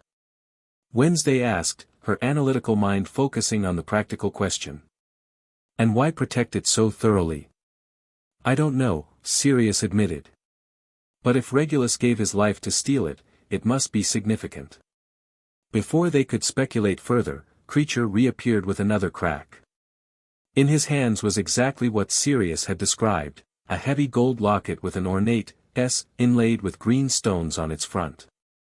The locket, the elf announced, holding it out reluctantly. Creature brings it as ordered. But be careful, he warned. It whispers evil things in the night. It tries to reach inside your head. Wesley felt an immediate unease as Creature placed the locket on a flat rock in the center of their group. There was something deeply wrong about the artifact, a darkness that made even his Addams-raised sensibilities recoil. This is more than just Slytherin's locket, he said quietly. There's something alive about it. Hermione reached out cautiously, stopping just short of touching it. I can feel it too. Like it's watching us. She turned to Sirius. I don't think we should use this for our energy source. Whatever magic it contains, it's not natural. Sirius nodded grimly. I agree. But we still need to destroy it, as Regulus wanted. Wesley studied the locket thoughtfully. Creature, you said you tried everything to destroy it. What exactly did you try? The house elf listed a disturbing array of methods: fire, hammers, powerful house elf magic, even dark potions stolen from the Black family collection. Nothing had made a scratch. It would take something extremely powerful, Hermione mused. Something with inherent magical destructive properties. Or something specifically designed to counter dark magic, Wednesday suggested. A memory stirred in Wesley's mind, something from his blood memories of Harry Potter. Sirius, you mentioned Gryffindor's sword earlier. Didn't you say it appears to a true Gryffindor in need? That's the legend, Sirius confirmed. Though I don't know anyone who's actually seen it in centuries. Wesley turned to Wednesday and Hermione. I think we need to adjust our plan. We still capture Pettigrew, but we also need to try to access the sword of Gryffindor. How? Hermione asked practically. Even if the legend is true, none of us are Gryffindors yet. A slow smile spread across Sirius's face as he looked at Wesley.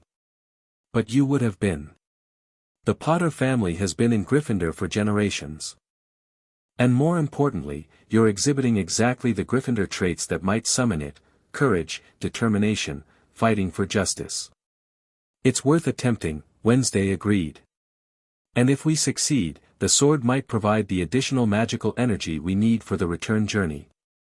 With this new element added to their already complex plan, the group finalized their preparations. Hermione carefully modified Uncle Fester's smoke bombs while Wednesday prepared defensive measures against potential Dementor encounters. Wesley and Sirius discussed the exact location for confronting Professor Lupin and the evidence they would present. As dawn approached, bringing them closer to executing their plan, Wesley found himself drawn to the cave entrance, looking out at the distant silhouette of Hogwarts Castle. In another life, that would have been his school, his home for 7 years. Harry Potter would have walked those halls, made friends in those dormitories, learned magic in those classrooms. Sirius joined him, following his gaze. Having second thoughts, he asked quietly. Wesley shook his head. Not second thoughts. Just, wondering about paths not taken. In another reality, I grew up as Harry Potter. I would have gone to Hogwarts, not knowing anything about my parents or magic until my 11th birthday. And suffered terribly at the Dursleys' hands in the meantime, Sirius added grimly. Yes, Wesley acknowledged. But I would have been the person my parents knew. The baby they died protecting. He looked at his godfather. Sometimes I wonder if I've betrayed them by becoming someone else entirely. Wesley Addams instead of Harry Potter. Sirius considered this thoughtfully. You know, When you were born, James and Lily had this ridiculous argument about what kind of person you'd grow up to be.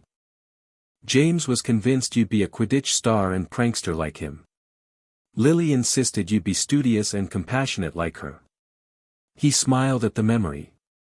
I remember Lily finally ending the debate by saying, "The wonderful thing about children, James, is that they become themselves, not just reflections of their parents." She would have been proud of who you've become, Wesley, not because you followed any predetermined path, but because you're forging your own. Wesley felt something tight in his chest loosen at these words. "Thank you," he said simply. "I needed to hear that." As the first light of dawn touched the mountains, they gathered their equipment and prepared to move. The impromptu rescue mission had evolved into something far more complex, an attempt to capture a presumed dead traitor, clear Sirius's name, and potentially destroy a mysteriously protected artifact, all while navigating the defensive enchantments of the most magically secure location in Britain. "Ready?" Wesley asked his companions. Wednesday nodded, her expression set in its usual deadpan determination. Hermione gave a slightly nervous but resolute confirmation. Sirius, despite his haggard appearance, stood straighter than he had since they arrived, purpose giving him renewed strength. With Creature's reluctant agreement to assist them, motivated primarily by the promise to destroy the locket, they set out toward Hogsmeade and the secret passage that would lead them into Hogwarts. Operation Black Dog had officially begun. Infiltrating Hogwarts proved both easier and more difficult than anticipated. The secret passage Sirius had described was indeed still accessible, though partially collapsed as he had warned. With Creature's assistance, house elf magic being particularly useful for clearing obstacles without causing magical disturbances that might be detected, they made steady progress through the tunnel. Their first real challenge came as they neared the passage's end inside the castle. Wednesday, who had taken point with a specially modified version of her mother's preferred dark detection charm, froze suddenly. "Dementors," she whispered, her normally impassive face showing rare concern. Two of them, patrolling the corridor outside the exit. Wesley felt a cold dread at her words. Though he had never encountered a Dementor personally, the descriptions in both wizarding texts and his blood memories painted a horrifying picture, creatures that fed on happiness and forced victims to relive their worst experiences. "We need a diversion," Sirius whispered, his face paler than usual at the mention of his former prison guards. "Something to draw them away from the exit." Hermione reached into her bag, extracting what appeared to be a small silver orb. "Emotional projection device," she explained quietly. "Designed to emit a concentrated burst of the feelings Dementors are attracted to. It should lure them away long enough for us to exit." "How far can you throw it?" Wesley asked. "That's the problem," Hermione admitted. "It needs to be activated on sight. Someone has to place it at a distance and trigger it." Creature stepped forward unexpectedly. "Creature will do this.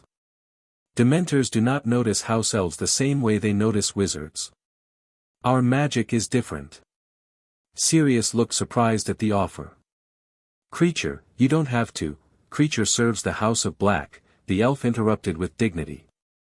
"Master Regulus would want Creature to help clear Master Sirius's name if he was innocent."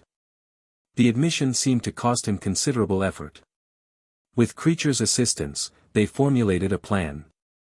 The house elf would transport the emotional projection device to a distant corridor, activate it, and return to them once the Dementors were drawn away. Timing would be critical. They would have perhaps 2 minutes to exit the passage and find the unused classroom Sirius had mentioned. As they waited for Creature's signal, Wesley noticed Sirius trembling slightly, his eyes unfocused. "Are you all right?" he asked quietly. Sirius gave a shaky nod. "Dementors, they bring back Azkaban. 12 years of nothing but my worst memories, playing on endless repeat." Wesley placed a hand on his godfather's shoulder, surprised by how thin it felt beneath the prison garments. "Stay with us, Sirius. We're going to fix this. Today." Before Sirius could respond, Creature reappeared with a soft pop. "It is done. The Soul Eaters have moved toward the device. We must hurry." They emerged from the passage into a deserted fourth-floor corridor, its stone walls dimly lit by morning sunlight filtering through high windows. True to Creature's word, no Dementors were in sight, though an unnatural chill lingered in the air. Sirius led them quickly through a series of turns, moving with the confidence of someone who had once known these halls intimately. They reached the unused classroom without incident, slipping inside and securing the door with both conventional and magical locks. The chimney access is here, Sirius indicated, moving to a large fireplace covered in decades of dust and cobwebs. It connects directly to the same flue system as the Gryffindor common room fireplace. Hermione carefully unpacked Uncle Fester's modified smoke bombs, examining them with professional interest. "These are remarkable," she commented. "The explosive component is minimal, but the smoke production is extraordinary." "Uncle Fester specializes in controlled chaos," Wednesday explained with a hint of pride. "His chemical experimentation is considered unprecedented even by Addams standards." Wesley focused on their next steps. "Once we deploy the smoke bombs, how quickly will the tower evacuate?" "Hogwarts has magical safeguards that automatically alert staff to potential dangers," Sirius explained. "The smoke will trigger them immediately. Students will be evacuated within minutes, and teachers will investigate the source. Which gives us a very narrow window to find Pettigrew," Hermione noted. "How will we locate him specifically? The Weasley boy could have him anywhere." Sirius's expression turned grim. "This is where it gets complicated. I'll need to transform and enter the tower during the evacuation. In the confusion, I can track Pettigrew by scent, assuming he's there at all. And if he's not?" Wednesday asked practically. "Then we adapt," Wesley decided. "But first, we try the plan as designed." He turned to Creature, who had been watching their preparations with suspicious eyes. "We'll need your help once more. Can you transport the smoke bombs into the chimney at precisely the right moment?" The house elf nodded reluctantly. "Creature can do this. But what of the locket? When will it be destroyed?" "If all goes as planned, we'll attempt to access the Sword of Gryffindor today," Wesley assured him. "But securing Pettigrew comes first, he's the key to Sirius's freedom." With roles assigned and timing coordinated, they prepared to execute the first phase of their plan. Hermione activated a magical timer on the smoke bombs, calibrating them to release their contents precisely 2 minutes after placement. Creature took them and disappeared with a crack, reappearing moments later. "It is done," he announced. "The devices are in position." Now came the waiting, 2 minutes that stretched interminably as they prepared for the chaos to follow. Sirius transformed into his animagus form, a large, shaggy black dog that looked alarmingly thin but moved with surprising agility. When the timer reached 0, they heard a distant but distinct whooshing sound, followed almost immediately by magical alarms echoing through the castle. Sirius barked once, nudging the door with his nose. Wesley opened it a crack, allowing the dog to slip out into the corridor. "And now we wait," Hermione said, her voice tight with tension.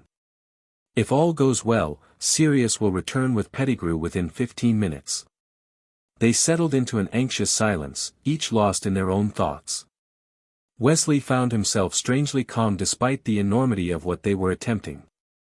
After years of researching his birth parents' murder, of wondering about the truth, they were finally on the verge of proving Sirius's innocence. 12 minutes later, the door burst open. Sirius in human form stumbled in, clutching what appeared to be a struggling rat in a tight grip. His face was flushed with exertion and triumph. "Got him," he gasped, holding the rat up. "It's Pettigrew, no doubt about it. Missing toe on the front paw, exactly where the finger would be." The rat was squealing frantically, trying to bite Sirius's hand. Hermione quickly pulled out the crystal vial containing the modified freezing draft. "Hold him still," she instructed, using an eyedropper to place a single drop on the rat's head. The effect was immediate. Pettigrew went rigid, his small body freezing in mid-struggle. "Now what?" Wednesday asked, eyeing the immobilized rat with distaste. Now we find Remus, Sirius replied, carefully placing the frozen Pettigrew in a small cage Hermione produced from her seemingly bottomless bag. He should be responding to the alarm with the other teachers. We need to intercept him privately. This presented their next significant challenge. Moving through Hogwarts undetected while carrying an immobilized animagus and searching for a specific professor during a security incident seemed nearly impossible. "Perhaps I can be of assistance," came a quiet voice from the doorway. They whirled around to find an elderly wizard with a long silver beard, half-moon spectacles, and piercing blue eyes regarding them with an expression of polite interest. Albus Dumbledore stood in the doorway, his wand held casually at his side. "Professor Dumbledore," Sirius whispered, his face draining of color. "Hello, Sirius," Dumbledore replied calmly. "I see you've brought some interesting young visitors to Hogwarts. Including one I had believed dead for many years." His gaze shifted to Wesley, eyes widening slightly as he took in the lightning bolt scar. "Fascinating." Wesley stepped forward, instinctively placing himself between Dumbledore and his companions. "Headmaster Dumbledore. We can explain our presence." "I certainly hope so," Dumbledore replied, his tone remaining mild but his eyes sharp.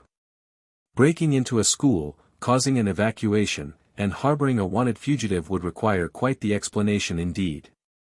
He glanced at the cage containing the frozen rat. "Though I suspect that might be part of it." Sirius held up the cage. "It's Pettigrew, Albus. Peter Pettigrew. He's been alive all this time, living as the Weasley boy's pet. He was the secret keeper, not me.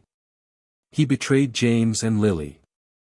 Dumbledore studied the rat carefully, then nodded slowly. "That would explain several inconsistencies that have troubled me over the years." He looked back at the group. "I believe this conversation would be better continued in my office, away from potential interruptions." "Is this a trap?" Wednesday asked bluntly, voicing the concern they all felt. Dumbledore smiled slightly. "A fair question, Miss Addams." Wednesday Addams. "Miss Addams. No, this is not a trap. If I wished to apprehend you, I would have brought Dementors and Aurors, not come alone. I am, first and foremost, interested in the truth, something I suspect you're offering." Wesley studied the headmaster carefully. His blood memories contained impressions of Dumbledore, powerful, wise, but also secretive and manipulative in his own way. Yet those same memories suggested he valued justice and would listen to evidence. "We'll come," Wesley decided. "But we need your word that you'll hear us out completely before making any judgments or alerts." "You have it," Dumbledore agreed readily. "Though I must admit, I'm particularly curious how Harry Potter came to be standing before me when all evidence suggested he died years ago." His eyes twinkled slightly. "And with such interesting companions, no less." Dumbledore's office was exactly as Wesley's blood memories had suggested, circular, filled with whirring silver instruments, portraits of former headmasters, currently watching with undisguised interest, and a magnificent phoenix perched beside the desk. What the memories hadn't conveyed was the sheer magical presence of the room, as though the very air vibrated with centuries of accumulated power. Once they were seated, Sirius still clutching the cage containing Pettigrew, Dumbledore called for another professor to join them. Minutes later, a careworn man with prematurely graying hair and patched robes entered, stopping abruptly at the sight before him. "Sirius," he breathed, his hand automatically reaching for his wand. "It's all right, Remus," Dumbledore said calmly. "We're about to hear evidence that may change everything we thought we knew about that night."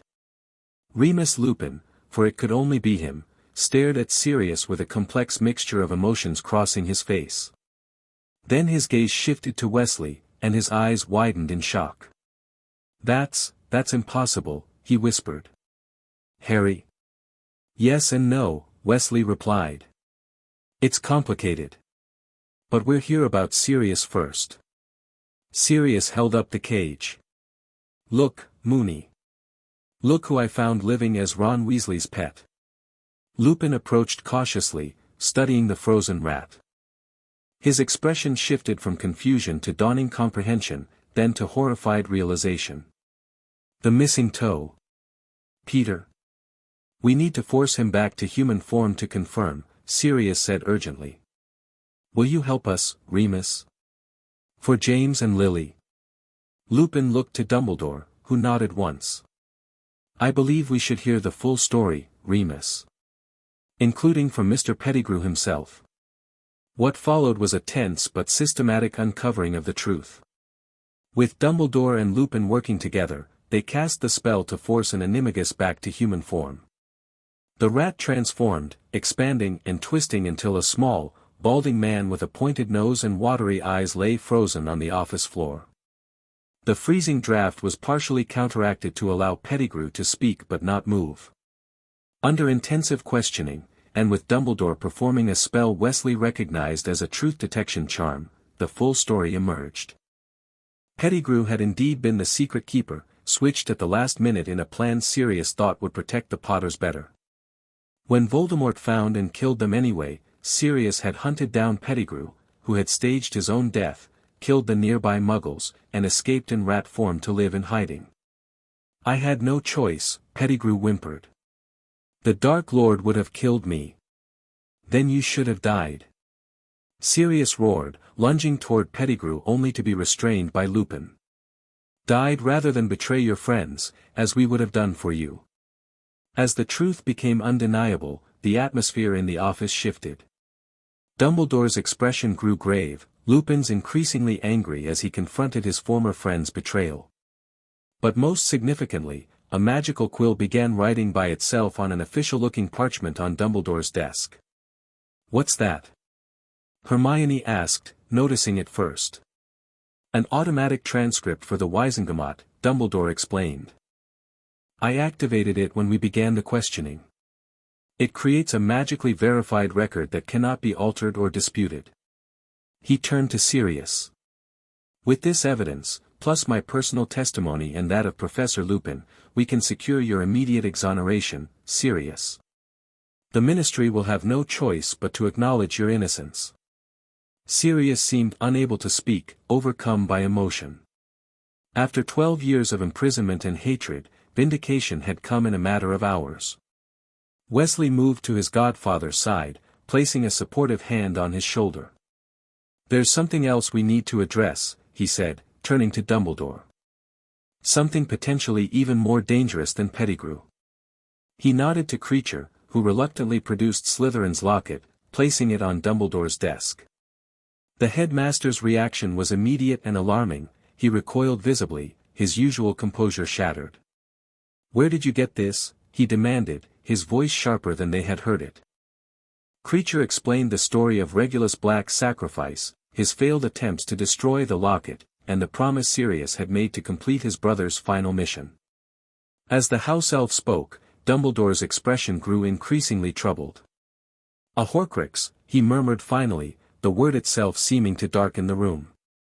I had suspected, but to have confirmation. What's a Horcrux? Wesley asked, though something in his blood memories stirred unpleasantly at the term. Dumbledore hesitated, clearly reluctant to explain such dark magic to children. But looking at the determined faces before him, including Wesley's emerald eyes so like his mother's, he apparently decided honesty was necessary. A Horcrux is among the darkest magic possible, he explained gravely. It is an object in which a wizard has hidden a fragment of their soul, torn through the supreme act of evil, murder. While the Horcrux exists, the creator cannot truly die, even if their body is destroyed. The implications hit Wesley immediately. Voldemort made Horcruxes. That's why he didn't die when he tried to kill me. I believe so, Dumbledore confirmed. And this locket appears to be one of them. Regulus Black discovered this secret and gave his life attempting to thwart Voldemort's path to immortality.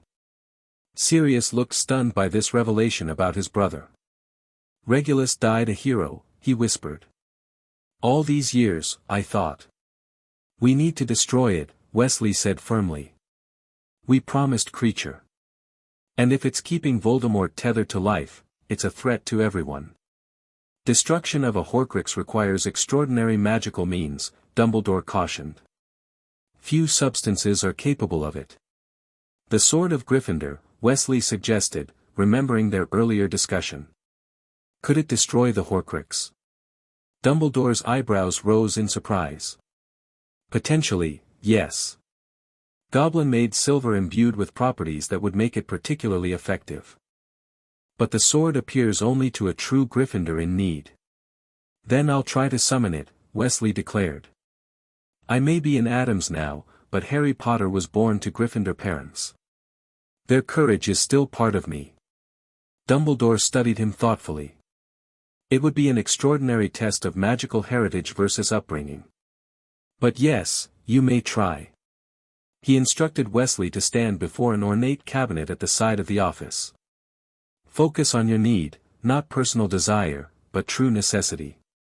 Think of why the sword must come to you, what purpose it will serve. Wesley closed his eyes, concentrating on everything he had learned, about his parents' murder, about Sirius's wrongful imprisonment, about Regulus's sacrifice, and about the fragment of Voldemort's soul trapped in the locket. He thought about justice, about making things right, about protecting both his worlds from the darkness Voldemort represented. For several long moments, nothing happened. Then, with a sound like distant music, the cabinet's door swung open. Inside, gleaming as though lit from within, was a magnificent silver sword with rubies the size of eggs embedded in its hilt. The Sword of Gryffindor, Dumbledore breathed, genuine amazement in his voice. It has chosen you, despite everything. Fascinating. Wesley approached the cabinet cautiously, reaching for the sword. As his fingers closed around the hilt, he felt a surge of warmth and rightness, as though reconnecting with a part of himself long dormant but never truly gone. Now what? He asked, turning to face the others with the sword in hand. Now, Dumbledore said gravely, you must destroy the Horcrux. But be warned, it will defend itself. Voldemort's soul fragment will fight for survival. They cleared the center of the office, placing the locket on the stone floor. At Dumbledore's suggestion, Parseltongue would likely open it, allowing the sword to strike the vulnerable soul fragment within. But none of them could speak the snake language. In your previous life, you could, Dumbledore told Wesley. Harry Potter was a Parselmouth, likely an ability transferred when Voldemort tried to kill you. Wesley frowned, concentrating on the serpentine S on the locket's surface. His blood memories contained fragments of this ability, hissing conversations with garden snakes, an incident with a released python. He focused on those memories, trying to channel the sensation of speaking in that other tongue. To everyone's surprise, including his own, a series of hissing sounds emerged from his mouth. The locket clicked open. What happened next was nightmare made manifest.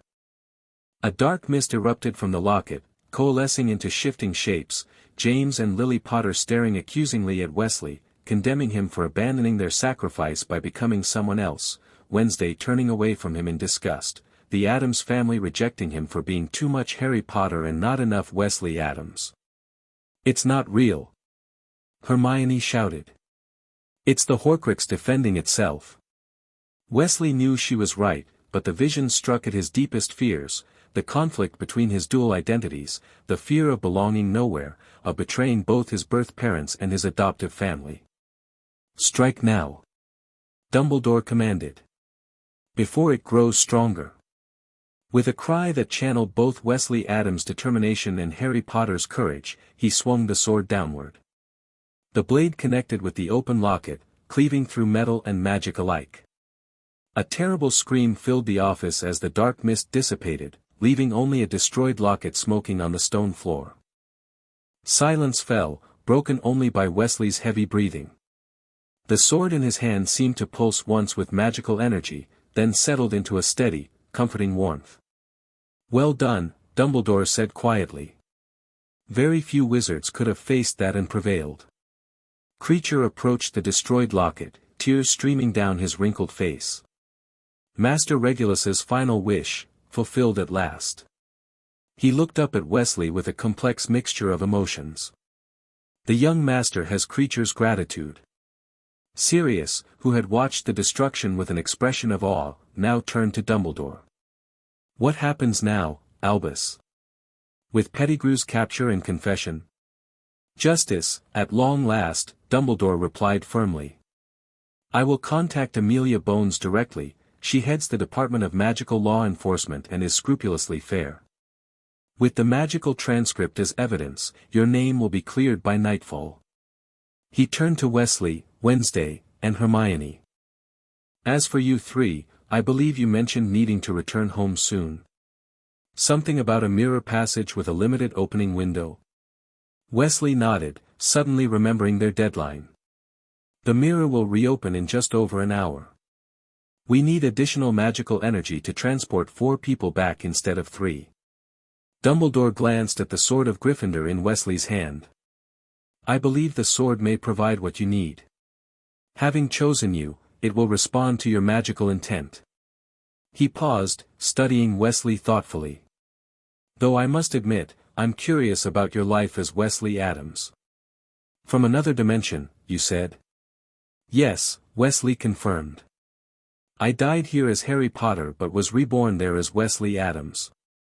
I've been raised by the Addams family. They're unique in their approach to magic. So I gather, Dumbledore said with a small smile, glancing at Wednesday's solemn face.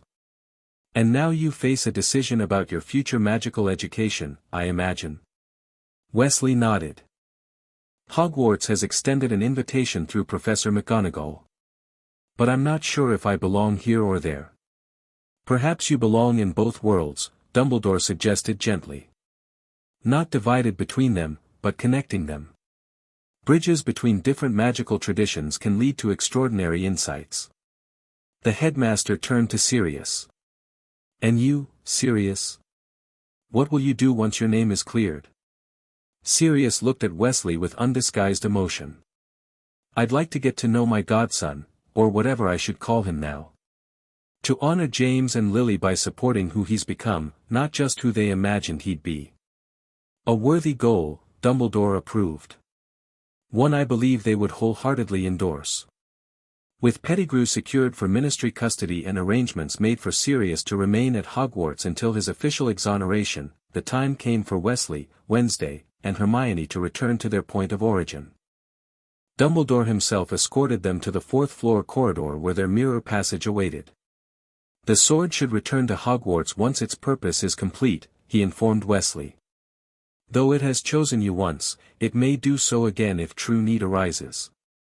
As they prepared to step through the mirror, now rippling in anticipation of their return, Wesley turned back to Dumbledore.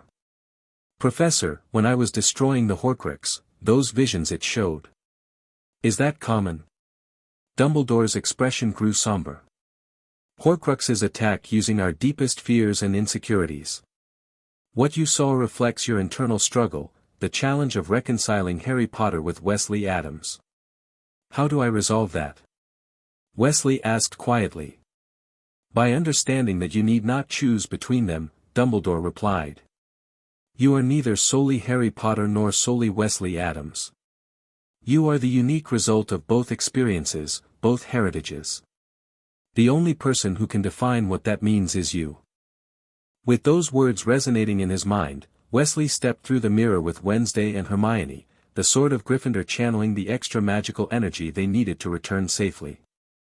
6 months later, Wesley stood at the edge of the Addams family cemetery, watching as a late October storm gathered on the horizon. Beside him, Wednesday practiced combat stances with a small silver dagger, her movements precise and fluid after months of training with their mother. Contemplating the upcoming term, she asked, noticing his distracted gaze. Wesley nodded, his hand absently touching the lightning bolt scar that had faded considerably since the destruction of the Horcrux. Just thinking about how much has changed. Indeed, the aftermath of their Hogwarts adventure had been transformative. Sirius Black had been officially exonerated, his innocence proclaimed across wizarding newspapers worldwide. After extensive medical treatment to reverse the effects of Azkaban, he had taken up residence in a small cottage on the Addams estate, where he divided his time between recovering his health and sharing stories of James and Lily with his godson. The Dursleys, released from their blood binding and now under Hermione's consequence contract, had experienced subtle but significant changes. Vernon had become inexplicably uncomfortable whenever he considered mistreating a child. Petunia had developed a strange compulsion to reconcile with her sister's memory, eventually leading her to establish a small memorial garden in her backyard. Dudley, perhaps most transformed of all, had begun standing up to bullies at school instead of leading them. Most significantly, Wesley and Wednesday had accepted Hogwarts' offer of admission, with specific accommodations negotiated by Gomez and Morticia. They would attend as transfer students with special dispensation to continue certain aspects of their Addams magical education alongside the traditional curriculum. Hermione, already accepted for the following year, would join them. "Are you nervous?" Wesley asked his sister, knowing she rarely admitted to such mundane emotions. Wednesday considered the question seriously. "Not nervous. Curious. British Magical Society seems tediously conventional in many ways. Disrupting their expectations will be satisfying." Wesley smiled. The Addams twins at Hogwarts would indeed cause quite the stir, especially with his dual identity as both Wesley Addams and the boy who lived now known to the wizarding world. "Sirius thinks we'll both be in Slytherin," Wesley noted, recalling his godfather's good-natured teasing. "Says our fondness for the darker arts is a dead giveaway." "Sorting systems are reductive by nature," Wednesday replied dismissively. "Attempting to categorize complex individuals based on arbitrary personality traits is inherently flawed." "So profound, sister dear," Wesley teased. "Perhaps Ravenclaw for you after all." Their banter was interrupted by the arrival of Hermione, who had been spending increasing amounts of time at the Addams mansion, her parents surprisingly supportive of her friendship with the unusual family after meeting them. "I've been researching something interesting," she announced without preamble, dropping a stack of books beside them.